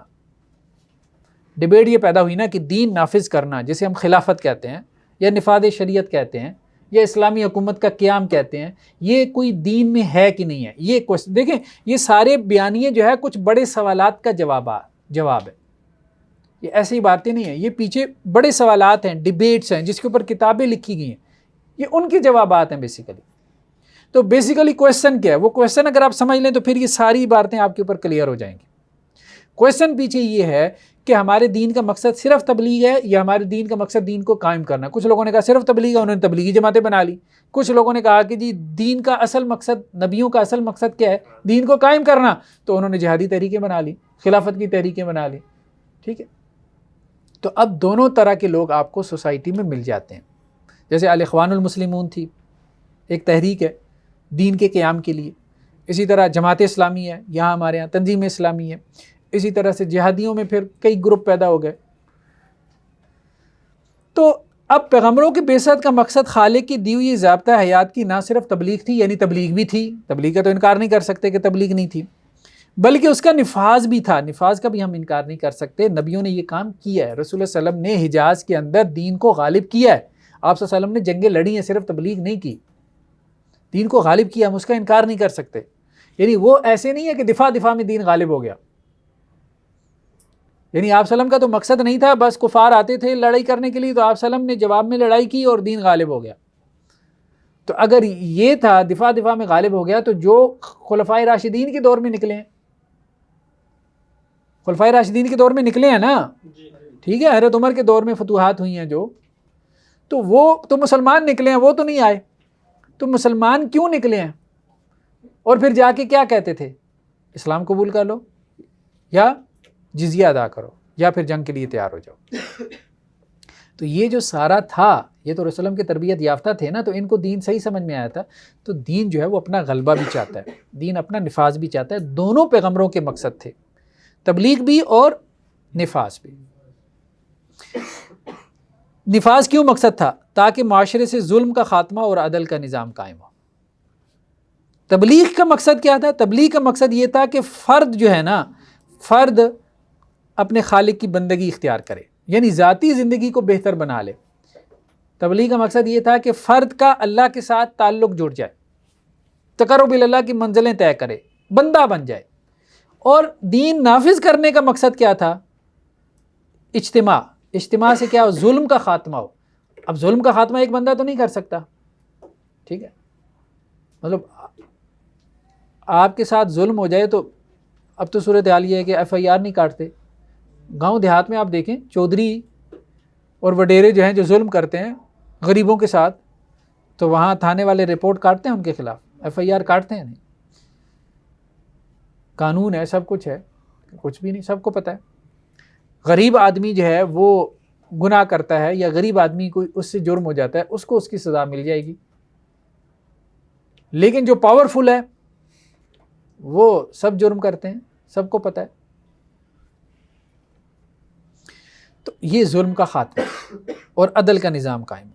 لہذا دلیل اور قوت دونوں صورتوں میں پیغمبروں کا، یہ جملہ اہم ہے، دلیل اور قوت دونوں صورتوں میں پیغمبروں کا غلبہ مقصود رہا۔ پیغمبروں کا مقصد کیا تھا؟ دلیل میں غلبہ، یعنی دوسروں پہ دلیل میں غالب آ جانا، یا پیغمبروں کا مقصد کیا تھا؟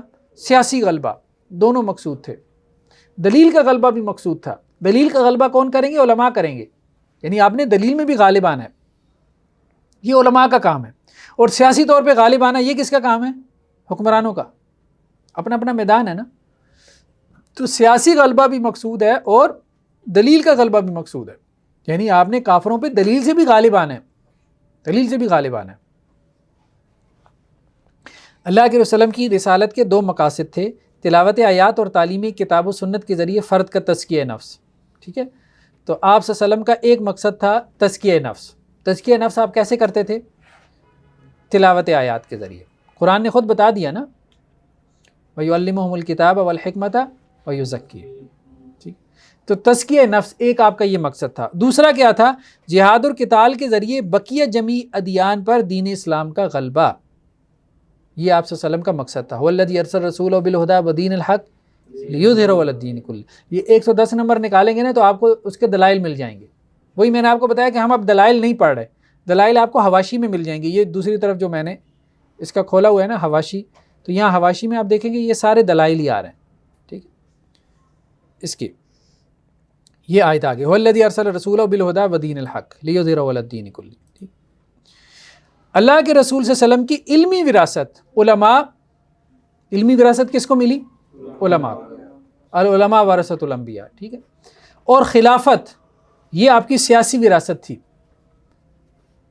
سیاسی وراثت کس کو منتقل ہوئی؟ عمراء کو، یعنی حضرت ابوبکر کو، پھر حضرت عمر کو، پھر، لیکن وہ جامع تھے، وہ علم میں بھی وارث تھے اور سیاست میں بھی تھے رضی اللہ عنہ. اجتہاد اور جہاد دین کی دو بنیادی اصطلاحات ہیں، اور اجتہاد کا مطلوب دلیل میں اسلام کا غلبہ ہے، جبکہ جہاد کا مقصود قوت میں اسلام کو غالب کرنا ہے.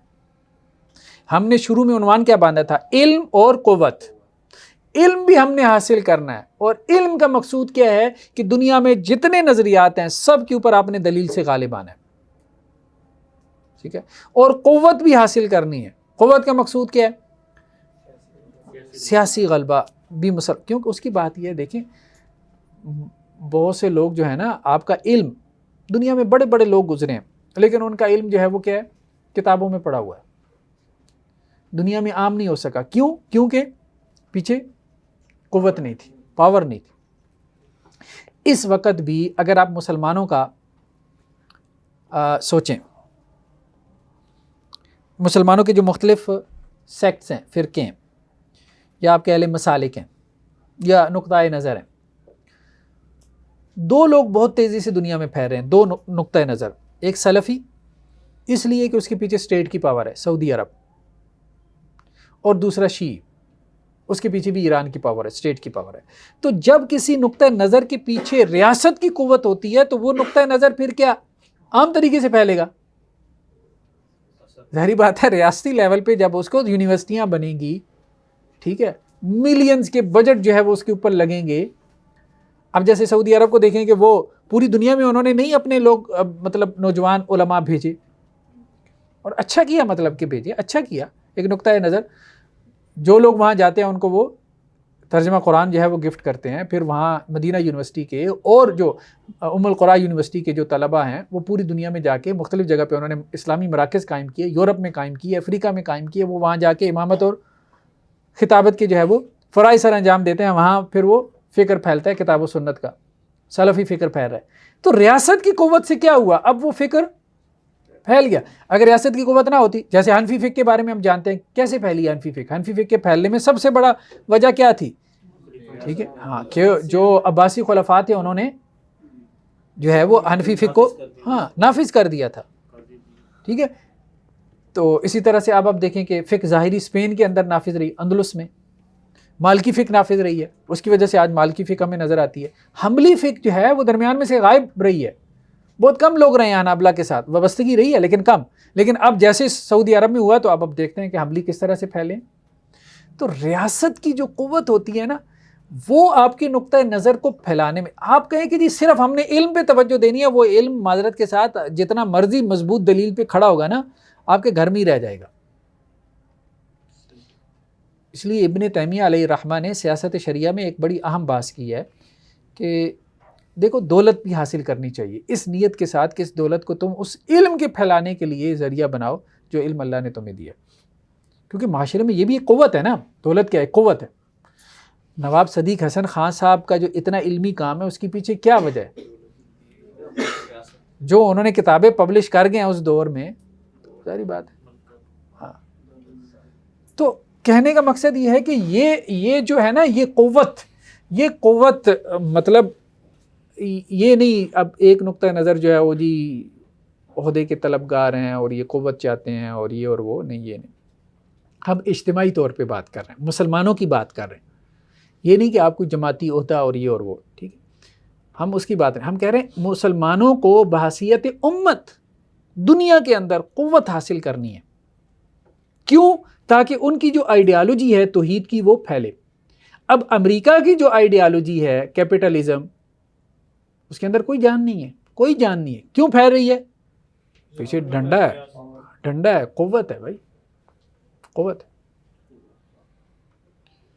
کارل مارکس کی آئیڈیالوجی کو کوئی جانتا نہیں تھا، جب رشیا میں پیچھے سپر پاور کی قوت مل گئی پھر وہ پھیلی ہے، پھر یہاں پاکستان میں بھی جو ہے وہ پیدا ہوئی ہیں کمیونسٹ، یہاں پہ بھی کہا جاتا تھا سرخے، ان کو باقاعدہ کہا جاتا تھا سرخے، ٹھیک ہے، اور بڑے وہ مطلب متحرک، اور آ کے وہ ڈبیٹس کرتے تھے ٹیلی ویژن کے اوپر، اور جیسی رشیا جو ہے وہ ٹوٹا ہے، بکھرا ہے، USSR ٹوٹا ہے، اس کے بعد آپ دیکھتے ہیں کہیں نظر آتے ہیں آپ اس طرح سے نہیں، ایک دور میں ان کی تحریک بڑے عروج پہ تھی۔ تو یہ جو اسٹیٹ کی قوت ہوتی ہے، پاور ہوتی ہے، یہ آپ کے علم کو پھیلا دیتی ہے۔ تو اس لیے علم اور قوت، یہ کہنا کہ جی اسلام صرف جو ہے وہ علم دینے آیا، بس لوگوں کو جا کے بتا دو بھائی مسلمان ہو جاؤ، یہ بھی کرنے کا کام، اصل میں بات کیا ہے کہ کب ہم نے علم کا کام کرنا ہے، کب ہم نے قوت سے کام لینا ہے، یہ اصل میں فیصلہ جو ہے نا یہ۔ تو بعض اوقات آپ کی پوزیشن نہیں ہوتی، ٹھیک ہے، کہ آپ قوت والا کام کریں، اس وقت آپ کو علمی کام ہی کرنا چاہیے۔ رسول اللہ صلی اللہ علیہ وسلم نے مکہ میں علمی کام ہی کیا، ہاں مدینہ میں جب آپ کو قوت مل گئی تو پھر آپ نے دوسرا کام کیا سیاسی غلبے کا۔ تو یہ اہم بات ہے۔ اور دین کی حفاظت اور فروغ کے دو ذرائع ہیں، دین کی حفاظت اور فروغ۔ دین اسلام کے محافظ کون ہیں؟ ہم ہیں، ٹھیک ہے، یہی ہم نے کہا نا تمام نیریٹیوز میں سے یہی صحیح نیریٹیو ہے۔ اب ہم نے اس نیریٹیو کی حفاظت بھی کرنی ہے، اس کو پھیلانا بھی ہے۔ تو کیسے یہ اس کی حفاظت ہوگی؟ علم کے ذریعے اور قوت کے ذریعے، اور اس کا فروغ بھی کیسے ہوگا؟ علم کے ذریعے بھی، کچھ لوگوں کو علم سے سمجھ میں آئے گی اور کچھ لوگ جو ہے وہ ویسی مرعوب ہو کے، قوت کا مطلب یہ نہیں ڈنڈے سے ان کے حلق میں اتارنا ہے، یہ مراد نہیں ہوتی، مراد یہ ہوتی ہے جس قوم کا غلبہ ہوتا ہے نا تو لوگ پھر اس سے مرعوب ہو کے، آج ہم امریکہ نے ہمارے اوپر کوئی ڈنڈا اٹھایا ہوا ہے کہ امریکن تہذیب جو ہے وہ آپ اختیار کریں یا آپ انگریزی پڑھیں، مرعوبیت ہے، صرف ان کے سیاسی غلبے کی کیا ہے؟ مرعوبیت ہے۔ تو یہ ہم اصل میں قوت کی بات اس لیے کر رہے ہیں، یہ نہیں کہ ہر مسلمان تلوار لے کے کھڑا ہو جائے گا کہ وہ مان لو، وہ غلط تاثر دیتے ہیں۔ وہی ہے کہ جس قوم کا سیاسی غلبہ ہوتا ہے دوسری قومیں اس سے مرعوب ہو جاتی ہیں، جب مرعوب ہو جاتی ہیں تو پھر ان کے کلچر سے بھی مرعوب ہو جاتی ہیں، ان کی زبان سے بھی مرعوب ہو جاتی ہیں، ان کی زبان پڑھنے کی کوشش کرتی ہیں، ان کا کلچر اختیار کرنے کی کوشش کرتی ہیں۔ آج ہم یہ کام کر رہے ہیں کیونکہ وہ سیاسی طور پہ غالب ہیں، جب ہم سیاسی طور پہ غالب ہوں گے تو وہ ہمارے لباس جیسا لباس پہن کے خوش ہوں گے اور فخر کریں گے، ٹھیک، اور وہ ہماری زبان بول کے فخر کریں گے، تب انٹرنیشنل لینگویج کیا ہوگی؟ انگریزی نہیں ہوگی، کیا ہوگی؟ یہ بات ہم کر رہے ہیں۔ تب جو کرنسی ہوگی پوری دنیا میں چل رہی ہوگی، لین دین کس کرنسی میں ہوگا؟ ڈالر میں نہیں ہوگا، ٹھیک ہے، ہاں پھر پاکستانی روپے میں ہوگا یا آپ کے سعودی ریال میں ہوگا، اللہ کرے کہ ریال میں ہو جائے، چلیں بہرحال، نہیں تو ویسے نئی کرنسی بنانی چاہیے۔ یہ یورپ والوں نے کام کیا ہے کہ سارے یورپین ممالک نے مل کے ایک کرنسی بنائی، یورو، ٹھیک ہے، تو یہ پاکستانی ممالک کو 60 کے قریب تو ہیں، 60 مل کے ایک کرنسی بنا سکتے ہیں، کوئی اسلامی کرنسی، درہم نام رکھ دیں، اس کا دینار رکھ دیں، بنا سکتے ہیں نا۔ ہم نہیں کہہ رہے، وہ تو مزاح میں بات آ گئی پاکستانی کرنسی اور اس کی کیا ویلیو ہے یا سعودی ریال، لیکن اگر یہ مل کے ایک کرنسی بنائیں اور کوشش کریں اس کی، بہت کچھ کر سکتے ہیں۔ تو خالق نے علم کے ذریعے دین کی حفاظت فرمائی اور قوت کے ذریعے اہل دین کی، بات سمجھ رہے ہیں؟ علم کے ذریعے کس کی حفاظت ہوتی ہے؟ دین کی. اور قوت کے ذریعے اہل دین کی. اگر اہل دین ہی نہیں ہوں گے تو دین کتابوں میں ہے. ٹھیک ہے، رسول اللہ علیہ وسلم نے بدر کی رات یہی کہا تھا نا، اللہ سے یہی دعا کی تھی کہ یہی ہیں بس ایمان والے، یہ چلے گئے تو پھر. دین کے فروغ کا منہج دعوت و جہاد ہے، اور یہ دونوں قیامت تک جاری رہیں گے، دعوت بھی اور جہاد بھی. اہل دین مغلوب ہوں، یہ اہم بات ہے، اہل دین مغلوب ہوں تو دعوت و تبلیغ اصل منہج ہے. اگر مغلوب ہیں تو پھر کیا کرنا ہے؟ دعوت اور تبلیغ کا کام. اور اگر غالب ہوں تو مسلم معاشرے میں پیدا شدہ بگاڑ کی اصلاح کے لیے ہر مومن سے امر بالمعروف اور نہی عن المنکر کا تقاضا ہے. اگر مسلمان غالب ہیں تو پھر مسلمان معاشروں میں جہاد نہیں کرنا، وہاں کیا کرنا ہے؟ امر بالمعروف نہی عن المنکر. اور غیر مسلم معاشروں کو مغلوب اور مفتوح کرنے کے لیے جہاد اور قتال کا، تاکہ اس کے نتیجے میں مخلوق کا مخلوق پر ظلم ختم ہو اور خالق کا عدل قائم ہو. مسلمان مغلوب ہیں تو دعوت و تبلیغ ہے، غالب ہیں تو مسلمان معاشروں میں امر بالمعروف نہی عن المنکر ہے، اور غیر مسلم معاشروں کے ساتھ جہاد اور قتال ہے. کیوں جہاد اور قتال ہے؟ مسلمان بنانے کے لیے نہیں، ظلم کے خاتمے کے لیے. جو ظلم انہوں نے پیدا کر رکھا ہے اس کے خاتمے کے لیے. اب دنیا میں اب آپ دیکھیں مسلمانوں پہ ظلم ہو رہا ہے کہ نہیں ہو رہا؟ فلسطین میں ہو رہا ہے، برما میں ہو رہا ہے، ٹھیک ہے، اور اسی طرح سے جو ہے وہ کشمیر کے اندر ہو رہا ہے. تو کتنے ممالک ایسے ہیں، افغانستان میں ہوتا رہا ہے، ٹھیک ہے. تو کتنے ممالک ایسے ہیں جہاں مسلمانوں کے اوپر جو ہے وہ ظلم ہو رہا ہے. تو اس ظلم کے خاتمے کے لیے جہاد اور قتال ہے. کب؟ جب پاور ہے. معروف ہوا ہے جس کا شارع نے مطالبہ کیا، اور منکر ہوا ہے جس سے شارع نے منع کیا ہو. یہ ایسے جملہ نہیں آ گیا. لوگ کہتے ہیں جی معروف اور منکر کا تعین عقل سے ہوگا، یعنی وہ کہتے ہیں امر بالمعروف نہی عن المنکر ہوگا، مان لیا، لیکن معروف کیا ہے؟ معروف کا حکم دینا ہے نا. معروف کیا ہے؟ جس کا اللہ نے حکم دیا ہے، جو سنت میں ہے. منکر کون سا ہے؟ جس سے اللہ نے منع کیا ہے، جس سے سنت میں منع کیا گیا. وہ کہتے ہیں نہیں، قرآن نے معروف اور منکر کی فہرستیں نہیں جاری کی. ٹھیک ہے، یہ آپ کو عرف سے معلوم ہوگا. عرف سے تو معروف منکر طے کریں گے تو پھر مسلمانوں کے لیے امر بالمعروف و نہی عن المنکر ہے، جبکہ جہاد غیر مسلموں سے ہے. ٹھیک ہے، لہذا نہ تو مسلمانوں کی باہمی لڑائی جہاد ہے، مسلمانوں کی باہمی لڑائی جہاد نہیں ہے، اور نہ ہی مسلمان حکمران کے خلاف خروج جائز ہے. مسلمان حکمران کے خلاف خروج جائز نہیں ہے. اس کے دلائل آگے دیکھ لیں. ٹھیک ہے، مسلمانوں کا باہمی علمی اور سیاسی افتراق اور انتشار مذموم، یعنی مسلمانوں میں علمی افتراق ہو، انتشار ہو یا سیاسی ہو، دونوں مذموم ہیں. دیکھیں نا، اجماع جو ہے، اجماع علمی اتفاق ہے نا، تو اجماع محمود چیز ہے، محمود ہے. تو گویا علمی اختلاف کیا ہے؟ محمود نہیں ہے. افتراق اور انتشار محمود نہیں ہے. اختلاف امتی رحمتی، یہ کوئی صحیح حدیث نہیں ہے. کوشش کرنی چاہیے کہ ہم اتفاق کی طرف جائیں. ٹھیک ہے، جبکہ اتفاق جو ہے وہ اتحاد مطلوب ہے. لہذا اجماع کے حصول، وہی بات آ گئی، علمی اتفاق کا حصول یعنی اجماع کا حصول، اور ریاست ہائے متحدہ اسلامی کے قیام کی جد و جہد. ریاست ہائے متحدہ اسلامی جیسے UAE ہے، کتنی ریاستیں ہیں؟ عرب امارات میں کتنی ہیں؟ 7 ہیں نا. شارجہ ہے اور دبئی ہے، ابو ظہبی وغیرہ ہے. ٹھیک ہے، 7 ہیں. اسی طرح امریکہ میں کتنی ہیں؟ کوئی تقریباً 50 کے قریب ہیں. ٹھیک ہے، 52 ہے. ٹھیک ہے، USA United States of America, USSR وہ بھی کیا تھا؟ United States of Soviet union. تو مسلمانوں میں بھی جو ریاستیں ہیں یہ سب مل کے ایک بنا سکتی ہیں نا، اتحاد کر سکتی ہیں. اتحاد کر کے ایک متحدہ اسلامی ریاست بن سکتی ہے، جس میں سب اٹانومس بھی ہوں، یعنی خود مختار بھی ہوں اپنی اپنی جگہ پہ ایک حد تک، اور سب کا اتفاق بھی ہو. یا شورائی خلافت ہو سکتی ہے. شورائی خلافت آج کے دور میں آپ جو ہے وہ پرسنل نہ رکھیں. پرسنل میں مسئلہ آ سکتا ہے نا. آپ یہ کہہ سکتے ہیں بھائی 60 ممالک ہارے کہے گا بھائی خلیفہ مجھے بناؤ. سب کو 1-1 سال کے لیے بھی بنائیں تو پھر بھی باری نہیں آئے گی، اور 60 سال میں تو مر ہی جائے گا نا کوئی اگلا. ٹھیک ہے، تو وہ کیسے کریں گے؟ نہیں کریں گے نا. تو اس لیے اس میں شورائی خلافت ہو سکتی ہے. شورائی خلافت سے مراد یہ ہے کہ 60 کے 60 کی ایک شورا بن جائے. تو شورا میں ڈیموکریٹک وے میں اکثریتی رائے سے جو ہے وہ فیصلے ہوں، یعنی وہ ریاستیں اپنے اپنے طور پہ آزاد ہوں. دیکھیں نا، اصل میں بات یہ باتیں کہنے کو بڑی سادہ ہیں، آسان ہیں کہ جی ایک متحدہ ریاست بنا لیں. تو بھائی سعودی عرب کیوں جو ہے وہ پاکستان کے تھلے لگے، یا پاکستان سعودی عرب کے تھلے کیوں لگے گا، یا ایران کیوں جو ہے وہ دونوں کے پیچھے چلے گا، یا ترکی ان کو کیا سمجھے گا؟ اب بات سمجھ رہے ہیں، سب کی اپنی اپنی یاشی لگی ہوئی ہے. لیکن یہ ہے کہ ممالک اتحاد کرتے ہیں. ناٹو بھی تو ہے نا، انہوں نے اتحاد کیا نا، کم از کم جائنٹ ڈیفنس کے لیے کر لیا. تو کوئی نقطہ نظر بنا لو، ناٹو کی طرح آپ اتحاد کر لو کہ ناٹو میں کیا ہے کہ یہ یورپین ممالک ہیں، کوئی 30 کے قریب ہیں. اگر ان میں سے کسی ایک پہ حملہ ہوا تو وہ 30 پہ حملہ تصور کیا جائے گا. ٹھیک ہے، سارے اس کے خلاف لڑیں گے. یہ انہوں نے کر لیا، اور انہوں نے کیا تھا امریکہ کے خلاف،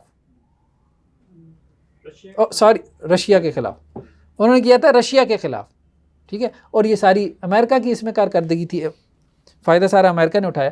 یہی کام مسلمان بھی کر سکتے ہیں، ناٹو کی طرح کی کوئی بنا سکتے ہیں، کسی ایک پہ حملہ، سب کے اوپر حملہ تصور کیا جائے گا. کم از کم تو یہ کر سکتے ہیں. یا پھر اس سے آگے بڑھ کے یہ کر سکتے ہیں کہ سب اپنے اپنے طور پہ آزاد ہیں، خود مختار ریاستیں ہیں، اپنا اپنا معاملات چلائیں. لیکن یہ ہے کہ ایک ہم شورائی خلافت قائم کر لیتے ہیں جس میں ساروں کی کیا ریپریزنٹیشن ہو، اور اس میں ڈیموکریٹک وے میں یعنی میجورٹی سے کوئی فیصلے کی جا سکتے ہیں، خاص طور پہ وہ جن کا تعلق جو ہے وہ امت مسلمہ کے دفاع سے ہے. سیاسی مسئلے جو ہمارے ہیں، یعنی پوری دنیا میں جو ہم مار کھا رہے ہیں ایک امت ہونے کے باوجود، یعنی کافروں کو ایک دوسرے کے خلاف سپورٹ کر رہے ہوتے ہیں. ایک ملک پہ کافر ملک نے حملہ کیا، اب دوسرے مسلمان ممالک اس کو سپورٹ کر رہے ہیں. تو کم از کم اس سے تو نکلے نا. تو یہ ہے کہ ریاست ہائے متحدہ اسلامی کے قیام کے جد و جہد. اب اس میں کوئی بہت بڑا خواب ہم نہیں دے سکتے، میں آپ کو یہ بتا رہا ہوں. بہت بڑا خواب یہ ہو سکتا ہے کہ جی 60 ممالک متفق ہو جائیں، جی ہم طیب اردوغان کو خلیفہ بنا دیتے ہیں یا محمد بن سلمان کو. ایسی ہنسی مذاق کی باتیں ہیں، لطیفہ ہے. ٹھیک ہے، اس سے زیادہ اس کی کوئی حیثیت نہیں ہے. کوئی اس کے لیے جد و جہد بھی کرے گا تو آپ کہیں گے یار اس سے بہتر ہے کوئی اور مثبت کام کر لو، کوئی سبزی کی جو ہے وہ ریڈی وغیرہ لگا لو. ٹھیک، ہاں کچھ چیزیں ایسی ہیں جیسے آپ ان کو یہ بات سمجھائی جا سکتی ہے بھئی ناٹو کی طرح کی آپ کوئی جو ہے وہ کیا کرو، جوائنٹ ڈیفنس جو ہے وہ کوئی اس طرح کی آرگنائزیشن بنا لو. ٹھیک ہے، یا آپ کوئی یورو کی طرح کی متفقہ کرنسی جاری کر لو، اس کا نام درہم رکھ لو، دینار رکھ لو.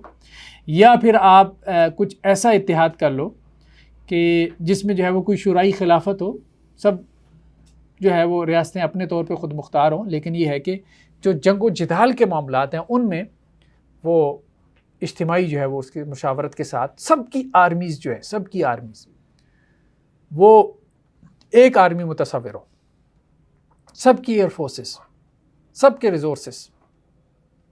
ٹھیک ہے، اور پھر جب جانا ہو تو پھر جائیں. ایک کانسیپٹ ہے آرمی میں ایئر فیلڈ مارشل، آپ لوگوں نے سنا ہوا ہے؟ نہیں سوری، ایئر فیلڈ مارشل نہیں، فیلڈ مارشل کا. تو جیسے ہمارے یہاں ایوب خان تھے، 3 ممالک کی جو آرمی تھی ان کے سربراہ تھے. پاکستان کے تو تھے ہی تھے، لیکن یہ ہے کہ ترکی بھی اور غالباً ایران. تو یہ کانسیپٹس ہیں دنیا میں، مطلب کانسیپٹس ہیں، کہنے کا مقصد یہ ہے ایسے کانسیپٹس ہیں دنیا میں اور چل بھی رہے ہیں اور پریکٹیکل بھی ہیں. یہ ایسی باتیں نہیں جو ہوائی ہم کہہ رہے ہیں صرف کتابوں کی باتیں ہیں یا خواہشات ہیں. نہیں، یہ جو کانسیپٹس دنیا میں رائج ہیں ان کے مطابق کام ہو رہا ہے، ہم یہ کہہ رہے ہیں ان سے ہمیں استفادہ کرنا چاہیے امت مسلمہ کے سیاسی غلبے کے لیے. کوئی بڑے خواب نہ دیکھیں، لیکن یہ ہے کہ جو پریکٹیکل ہے. حضرت آدم علیہ السلام کی خلافت ارضی اور آسمانوں سے نزول کے بعد اس کرۂ ارضی پر جب نسل انسانی کا آغاز ہوا تو سب انسان ایک ہی ضابطہ حیات یعنی اسلام کے پیرو تھے. جبکہ بعد ازاں اپنی خواہش نفس اور شیطان کے بہکاوے میں آ کے بعض انسانوں نے خالق کے دین سے اختلاف کا رستہ اختیار کیا. شروع میں ایک ہی دین تھا. آدم علیہ السلام کے 2 بیٹوں میں جب کسی مسئلے میں اختلاف ہوا اور ایک نے غصے میں آ کے دوسرے کو قتل کرنے کی خواہش کا اظہار کیا تو مقتول نے قتل کے فعل کو نہ صرف گناہ بلکہ جہنم میں داخلے کا سبب بھی قرار دیا. کہ جس سے سورہ بقرہ کی آیت مبارکہ میں معہود ضابطۂ حیات کی موجودگی اور اس سے انحراف کے نقطۂ آغاز کا علم ہوتا ہے۔ خیر بہرحال، پس خالق نے اپنے ابدی ضابطۂ حیات کی حفاظت اور فروغ کے لیے انبیاء اور رسل کی بعثت اور آسمانی صحف اور کتب کے نزول کا سلسلہ جاری فرمایا۔ یعنی جب اختلاف شروع ہو گیا تو کتابیں اور صحیفے آنا شروع ہو گئے، کہ جس کے دو مقاصد سے، ایک مقصد تو انذار و تبشیر تھا اور دعوت و تبلیغ کے راستے انسانوں کو خالق کے ضابطۂ حیات کے بارے میں آگاہ کرنا تھا، اور دوسرا انسانوں کے باہمی اختلافات میں خالق کے حکم کے مطابق فیصلہ فرماتے ہوئے اس کے ابدی دین کو انسانی معاشروں میں جاری اور ساری کرنا تھا۔ جب خالق وہ ہے تو بھائی اسی کا الا له الخلق والامر، جب خلق اس کی ہے تو امر بھی اسی کا ہے، حکم بھی اسی کا چلے گا۔ تو یہ مقدمہ ہم نے پہلے قائم کر دیا ہے کہ سب اس کی مخلوق ہے، تو حکم بھی اسی کا چلنا چاہیے۔ حضرت آدم علیہ السلام اسی معنی میں خالق کے نبی اور خلیفہ تھے، اور حضرت داؤد علیہ السلام کے بیان میں تو نص صریح موجود ہے کہ نبی کے خلیفہ ہونے سے خالق کی مراد یہ ہے کہ وہ خالق کے حکم کو اس کی مخلوق میں نافذ اور لاگو کریں، جبر نہیں کر رہے، خالق کا حکم مخلوق پہ نافذ کر رہے ہیں، یہ جبر نہیں ہے۔ ہم نے یہ بات پہلے بھی کر دی ہے۔ دیکھیں بات یہ ہے کہ اگر اللہ کا حکم نافذ نہ بھی کریں، خالق کا نافذ نہ بھی کریں، اللہ تعالیٰ تو یہ کہہ رہے ہیں نا بھائی، اس میں یہ کہ الا یعلم من خلق، خالق سے زیادہ بہتر کون جانتا ہوگا اپنی مخلوق کو، تو اس کا حکم مان لو۔ وہ مخلوق میں سے نہیں ہے، مخلوق میں سے تمہیں پھر قانون بنانا پڑے گا۔ خالق کا قانون نافذ نہیں کرتے تو کیا بغیر قانون کے چلائیں گے معاشرے؟ نہیں نا، خود قانون بنائیں گے، مین میڈ لاز ہوں گے۔ اگر مرد ہوں گے تو کیا کریں گے؟ عورتوں کی حق تلفی کریں گے، عورتیں قانون بنائیں گی تو مردوں کی حق تلفی ہوگی، اور اگر سرمایہ دار قانون بنائے گا، کیپٹلسٹ، تو جو امپلائیز ہیں، مزدور ہیں، ان کی حق تلفی ہوگی، اور اگر ان کو کہیں گے مزدوروں کو کہ قانون آپ بنائیں، سرمایہ داروں کی حق تلفی ہوگی۔ ٹھیک ہے، امیر لوگ قانون بنائیں گے تو غریبوں کو نقصان پہنچے گا، غریبوں کے ہاتھ میں قانون سازی دے دیں گے تو بات یہ ہے کہ یہ تو رائیولری دنیا میں موجود ہے۔ اختلاف تو ہے، قوموں کا اختلاف ہے، قبیلوں کا اختلاف ہے، زبانوں کا ہے، رنگوں کا ہے، ریسزم ہے، مذہبی اختلافات ہیں۔ ٹھیک ہے، ایک ملک میں کتنے کتنے مذاہب موجود ہیں، ایک مذہب کے لوگوں کو کہیں گے تو ظاہری بات ہے وہ ایسا قانون بنائیں گے کہ دوسرے مذہب کے لوگ، تو اس لیے بہتر ہے پھر خالق کا قانون کے بغیر تو آپ زندگی گزار نہیں سکتے نا۔ اس لیے ہم یہ کہہ رہے ہیں کہ یہ اصل میں خالق کا، اور پھر اس کی لاجک بھی ہے، وہ تمہارا خالق ہے، اسی کا قانون چلنا چاہیے۔ مخلوق کے اوپر مخلوق کا قانون چلنا، اس کی کوئی لاجک نہیں۔ پس خالق کی طرف سے پیغمبر دو حیثیتوں سے دنیا میں بھیجے جاتے تھے، ایک نبی اور دوسرا خلیفہ۔ پہلی حیثیت میں وہ خالق کے حکم کو اس کی مخلوق تک پہنچانے کے لیے واسطہ ہوتے ہیں، جبکہ دوسری حیثیت میں وہ خالق کے حکم کو اس کی مخلوق کے مابین جاری اور ساری کرتے ہیں۔ بطور نبی حکم پہنچاتے ہیں اور بطور خلیفہ حکم کو نافذ کرتے ہیں، کیونکہ حضرت آدم کے لیے کیا لفظ استعمال ہوا؟ خلیفہ کا۔ وَإِذْ قَالَ رَبُّكَ لِلْمَلَائِكَةِ إِنِّي جَاعِلٌ فِي الْأَرْضِ خلیفہ، تو خلافت اس وقت سے شروع ہو گئی۔ خلافت کا مطلب اللہ کے حکم کو جاری اور ساری کرنا، اور نبوت کا مطلب ہے اللہ کے حکم کو پہنچا دینا۔ تو داؤد علیہ السلام کے بارے میں بھی نص آ گئی کہ وہ خلیفہ تھے، اور اللہ کے نبی محمد اور رسول اللہ صلی اللہ علیہ وسلم کے ساتھ نبوت اگرچہ ختم ہو گئی، لیکن علم میں وراثت اور قوت میں خلافت جاری ہے۔ وہی بات، علم میں وراثت، علمی وراثت علماء کو ملی، اور قوت میں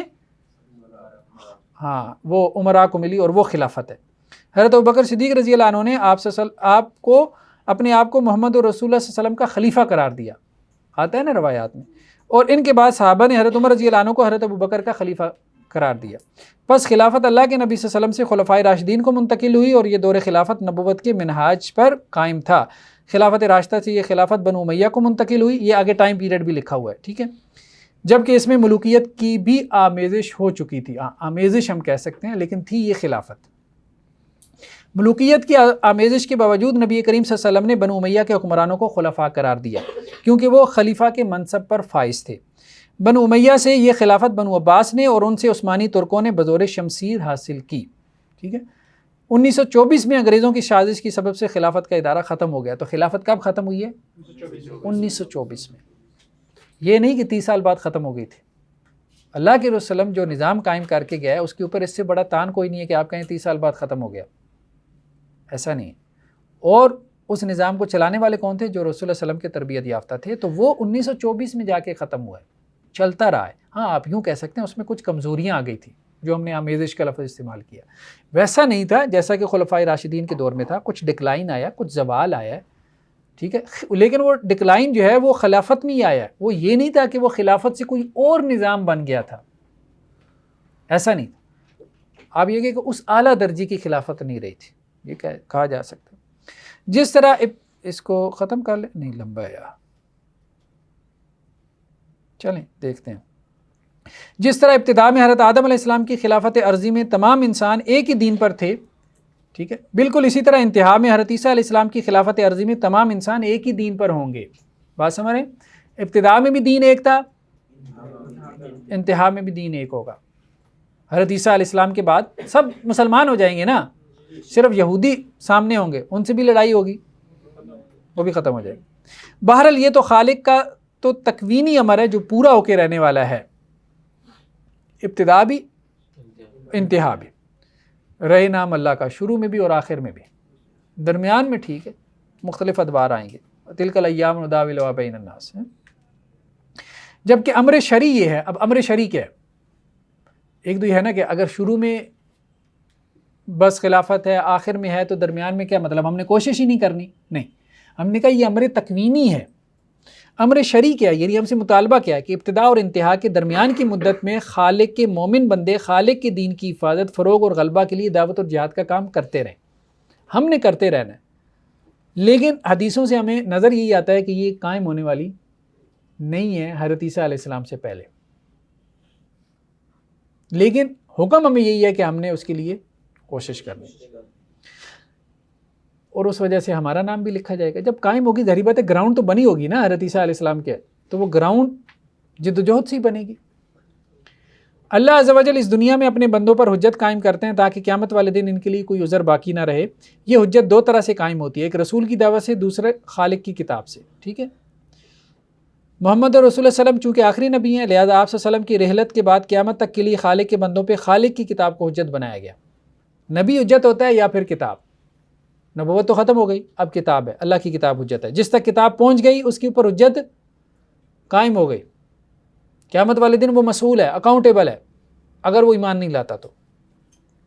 مشرکین ہو یا اہل کتاب، دونوں کے بارے اللہ کی کتاب کا فیصلہ یہ ہے کہ وہ یا تو اسلام قبول کریں یا پھر جزیہ دے کر رہیں، یعنی آج کے، یہ نہیں کہ ہندوؤں کو قتل کر دیا جائے گا، دونوں کے بارے میں یہ ہے کہ وہ جزیہ دیں یا اسلام قبول کریں۔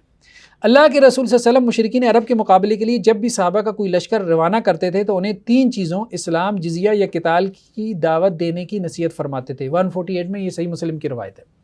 مشرکین کے لیے بھی جزیہ ہے، ہاں کچھ مشرکوں کے لیے جزیہ نہیں تھا، کون سے؟ جو کہ اہل مکہ کے تھے، جن کی طرف آپ صلی اللہ علیہ وسلم براہ راست مبعوث تھے، ان کے لیے جزیہ بھی نہیں تھا، ان کے لیے یہی آپشن تھی کہ یا اسلام قبول کریں یا جزیرہ نما عرب سے غائب ہو جائیں۔ مشرکین اور اہل کتاب کو مفتو اور مغلوب کرنے کی غرض سے جہاد کا حکم قیامت تک کے لیے باقی ہے۔ حکم باقی ہے لیکن اس کا مطلب یہ نہیں کہ اٹھ کے کرنے کے لیے ظاہری بات ہے حالات بھی دیکھنے ہیں، جبکہ ان پہ جزیہ عائد کرنے کا حکم نزول مسیح ابن مریم تک قائم رہے گا۔ حضرت مسیح ابن مریم کیا کریں گے؟ جزیہ کو ختم کر دیں گے نا۔ جہاد اور قتال کی حکمت اسلام میں ایک ہی ہے اور وہ ہے ظلم و عدوان۔ جہاد اور قتال کی حکمت کیا ہے؟ یہ نہیں کہ کافر کو قتل کرنا، حکمت کیا ہے؟ ظلم کا خاتمہ، زیادتی کا خاتمہ، عدل کا نفاذ، یہ جہاد قتال کی حکمت ہے، مار دھاڑ نہیں، قتل و غارت نہیں۔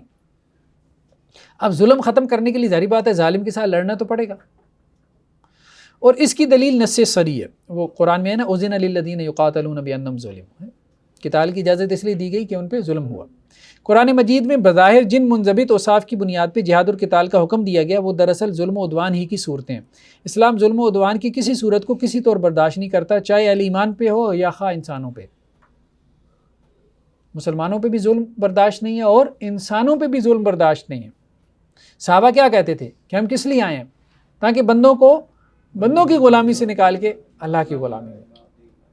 یہی وجہ ہے کہ اللہ عز و جل نے ظلم و عدوان کے خاتمے کے لیے ظالموں کے خلاف قتال کو مشروع قرار دیا، چاہے وہ مسلمان ہی کیوں نہ ہو۔ مسلمان بھی اگر ظالم ہوگا تو اس کے خلاف قتال ہوگا۔ فقاتلوا التی تبغی حتی تفیء الی امر اللہ، جو سرکشی کر رہا ہے اس سے قتال کرو یہاں تک کہ وہ اللہ کے حکم کی طرف لوٹ آئے۔ وَإِن طَائِفَتَانِ مِنَ الْمُؤْمِنِينَ اقْتَتَلُوا، ہاں۔ تو اب اگر سوال یہ ہو کہ اللہ کے رسول صلی اللہ علیہ وسلم اور خلفائے راشدین کے زمانے میں مشرکین عرب، یہود عرب، اہل فارس اور اہل روم سے جہاد اور قتال کیوں ہوا، اور اگر اتمام حجت وجہ نہیں تھی تو اس جہاد اور قتال کی کیا وجہ تھی؟ یہ اب غامدی صاحب کو جواب ہے ان کی فکر کو۔ تو اس جہاد اور قتال کی ایک ہی وجہ ہے اور وہ ظلم و عدوان ہے، جیسا کہ ہم بیان کر چکے۔ غامدی صاحب کہتے ہیں اس کی وجہ اتمام حجت ہے، خیر اس پہ ہم نے بڑا لمبا چوڑا لیکچر ریکارڈ کروایا، ان کا اپنا ایک نقطہ نظر ہے، یہ اس کا جواب دیا گیا۔ چاہے یہ ظلم ایک مسلمان دوسرے مسلمان پہ کرے یا خواہ ایک انسان دوسرے انسان پہ کرے، اس ظلم کے خاتمے کے لیے خلفائے راشدین کے دور میں جہاد اور قتال ہوا۔ تو اصل مقصود جہاد، تو غامدی صاحب کہتے ہیں جہاد اور قتال کا مقصود اتمام حجت تھا، وہ اللہ کے رسول نے کر دی، اب جہاد اور قتال نہیں ہے، یعنی اقدامی جہاد اور قتال نہیں ہے، وہ کہتے ہیں دفاعی ہے۔ ہم کہتے ہیں اقدامی بھی ہے، لیکن اقدامی کی وجہ، اقدامی اور دفاعی میں فرق سمجھتے ہیں نا؟ دفاعی تو یہ کسی نے آپ پہ حملہ کر دیا، اب تو ہم خیر دفاعی بھی نہیں کر رہے اب تو ہم اس قابل بھی نہیں ہیں پوری دنیا میں مسلمانوں کا دفاع بھی کر سکے، صحیح بات یہ۔ تو خیر ایک بحث کے طور پہ بحث کر لیتے ہیں۔ تو کہنے کا مقصد یہ ہے کہ اقدامی جہاد اس کی وجہ کیا ہے؟ اس کی وجہ ظلم کا خاتمہ ہے۔ تو وہ کہتے ہیں اقدامی جہاد جو ہے اس کی وجہ تھی اتمام حجت، وہ رسول اللہ صلی اللہ علیہ وسلم نے کر دی، اب نہیں ہو سکتا۔ ہم کہہ رہے ہیں کہ نہیں، اقدامی جہاد بھی ہو سکتا ہے، اتمام حجت وجہ نہیں تھی بلکہ۔ چلیں اس پیرے کو ختم کر لیں۔ پس ایک اسلامی ریاست کی اقوام عالم کے حوالے سے دو خارجی ذمہ داریاں ہیں، ایک عالم دنیا تک پیغام رسالت کو اسلامی ریاست کی ذمہ داریاں کیا ہیں؟ عالم دنیا تک پیغام رسالت کو پہنچانا، ٹھیک ہے، تبلیغ کرے، اور دوسرا عالم دنیا سے ظلم کا خاتمہ۔ ایک تو قرآن کا پیغام پہنچائے، قرآن کو ٹرانسلیٹ کرے دنیا کی ہر زبان میں، اس کے مبلغ پیدا کرے تاکہ لوگ جو ہے وہ دین اسلام کو قبول کریں، ان تک کتاب کا پیغام پہنچے۔ دنیا میں کتنی زبانیں ہیں؟ ہزاروں زبانیں ہیں، ہر زبان میں مبلغ ہوں، ہر زبان میں قرآن کا ترجمہ ہو، اور وہاں اسلامک سینٹرز قائم کیے جائیں، وہاں اسلامی دعات بھیج جائیں، یہ اسلامی ریاست کا کام ہے۔ اور دوسرا کام کیا ہے؟ جہاں جہاں ظلم ہو رہا ہے اس ظلم کو ختم کریں، اس میں اپنا کردار ادا کریں۔ جبکہ دوسری پہلی ذمہ داری کے لیے دعوت و تبلیغ کے امر کو ریاست کی سرپرستی حاصل ہوگی، ریاست کی سرپرستی میں دعوت و تبلیغ کا کام ہوگا، جبکہ دوسری کے لیے جہاد اور قتال کو ریاست کی بنیادی ذمہ داری قرار دیا گیا ہے، بشرطے کہ ریاست اس کی اہلیت رکھتی ہو اور خارج میں حالات اس کی اجازت دیتے ہوں۔ دوسری ذمہ داری کب ہے؟ جب ریاست اہل ہو اور خارج میں اس کے حالات ہوں، ورنہ صرف دعوت تبلیغ کا کام ہی کرے۔ ٹھیک ہے جی، چلیں جی آج اتنا ہی پھر کافی ہے۔ نیکسٹ ہے عقیدہ اور منہج۔ اب آپ لوگوں کا منہج بھی ٹھیک کرنا ہے، چلیں پھر دیکھتے ہیں نیکسٹ ٹائم اگر ہماری کلاس ہو گئی تو منہج ٹھیک کر دیں گے، ورنہ بغیر منہج ٹھیک کیے چلے جائیں۔ ہاں نہیں خیر بہرحال منہج اب دیکھیں نا، اس کے بعد ہی اس کا آ رہا ہے نا عقیدہ اور منہج، یہ بات آ گئی علم اور اس کی قوت کی، تو اب عقیدہ اور منہج، اب ہم فرد کی طرف آ رہے ہیں نا، ٹھیک ہے، ابھی ریاست کی بات ہو رہی تھی، اب ریاست سے ہم فرد کی طرف، یعنی ہم نیرو ڈاؤن کر رہے ہیں، نیچے آ رہے ہیں، اوپر سے نیچے آ رہے ہیں۔ آپ نے سے بات کی کہ انسانوں کا بنایا ہوا قانون انسانوں کے لیے کوئی اہمیت نہیں رکھتا، جو اللہ تعالیٰ نے ہمیں اپنا قانون دیا جس طرح قرآن ہے، سنت ہے، کیا قرآن کی کوڈیفیکیشن کی جا سکتی ہے؟ نہیں، کوڈیفیکیشن جو ہے نا کرنا مناسب نہیں ہے۔ ہاں آپ یوں کہہ سکتے ہیں کہ مین میڈ لا سے بہتر ہے کہ کوڈیفیکیشن کر لیں، مطلب انسانی قوانین سے بہتر ہے کہ آپ تقنین کر لیں، اس کو تقنین کہتے ہیں نا، تقنین الفقہ الاسلامی کہتے ہیں اس کو، تو وہ آپ کر لیں، اس سے بہتر ہے۔ لیکن بہتر یہی ہے کہ آپ تقنین بھی نہ کریں، یعنی قاضی جو ہے نا، قاضی جج جو عدالت میں ہے، وہ کتاب و سنت کا عالم ہو اور وہ کتاب و سنت سے براہ راست فیصلہ کرے۔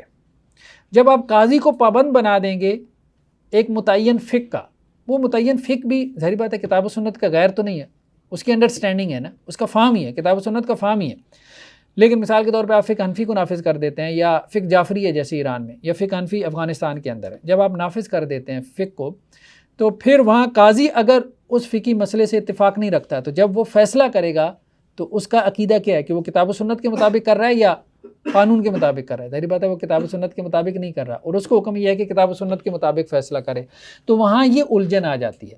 بہتر یہی ہے کہ علماء جو ہیں وہ ججز لگائے جائیں عدالتوں میں، اور وہ کتاب و سنت کے مطابق براہ راست فیصلہ کریں، براہ راست فیصلہ کریں، ٹھیک ہے، تقنین نہ کی جائے۔ لیکن یہ ہے کہ آج کل کے ماحول میں جہاں انسانی قوانین، انسانی بھی آپ کہیں کہ انگریزوں کے قوانین نافذ ہیں، اور بھائی انگریزوں کے قوانین سے بہتر ہے کہ فقہ حنفی نافذ کر دیں۔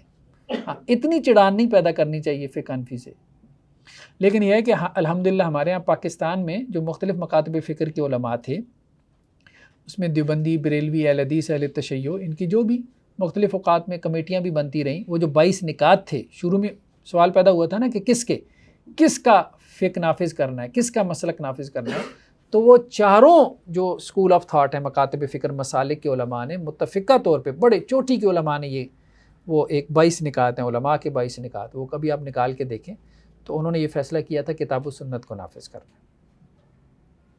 ٹھیک ہے، دیکھیں جو ریٹن قانون ہوتا ہے نا اس کی انٹرپریٹیشن میں بھی اختلاف ہو جاتا ہے. وکیل کیا کرتا ہے مجھے بتائیں، وہ جو لکھا ہوا قانون ہے نا اسی کے اوپر بحث کر رہا ہے، ایک کچھ مطلب نکال رہا ہے، دوسرا کچھ مطلب نکال رہا ہے، تو قانون لکھ کے بھی دے دیں گے تو آپ کا کیا خیال ہے، اختلاف ختم ہو جائے گا؟ اختلاف پھر بھی باقی رہے گا. تو اس لیے یہ کہنا کہ جی لکھنے سے قانون ایک بن جائے گا ملک کا، اختلاف ختم ہو جائے گا، نہیں، ایسا نہیں ہے. عدالتیں بھی کیا کرتی ہیں، فیصلوں میں اختلاف کرتی ہیں. کیوں کرتی ہیں؟ مطلب ہائی کورٹ کوئی فیصلہ دے رہی ہے، سپریم کورٹ اس کے خلاف فیصلہ دے دیتی ہے. کیوں دے دیتی ہے؟ قانون ایک ہی ہے، اس کی انٹرپریٹیشن میں اختلاف ہو جاتا ہے. یہ عدالتوں میں بھی ہو جاتا ہے. تو اس لیے کتاب و سنت کو براہ راست نافذ کرنا چاہیے. یہ جو ہے نا تجربہ ہوا ہے سعودی عرب میں کہ وہاں انہوں نے کتاب و سنت کو براہ راست نافذ کی ہے. علماء کو جو ہے وہ ججز مقرر کیا ہے عدالتوں کے اندر، اور اب وہ فیصلہ کرتے ہیں کتاب و سنت کے مطابق. ہاں پھر وہاں جو جج ہوگا نا وہ یہ نہیں کہ دنیا کا قانون پڑھا ہوگا، نہیں، وہ دنیا کا قانون بھی پڑھا ہو، اچھی بات ہے، پڑھا ہو، انگریزی قانون سارے قوانین اس نے پڑھے ہوں، لیکن کتاب و سنت کا عالم. جی ٹھیک ہے جی.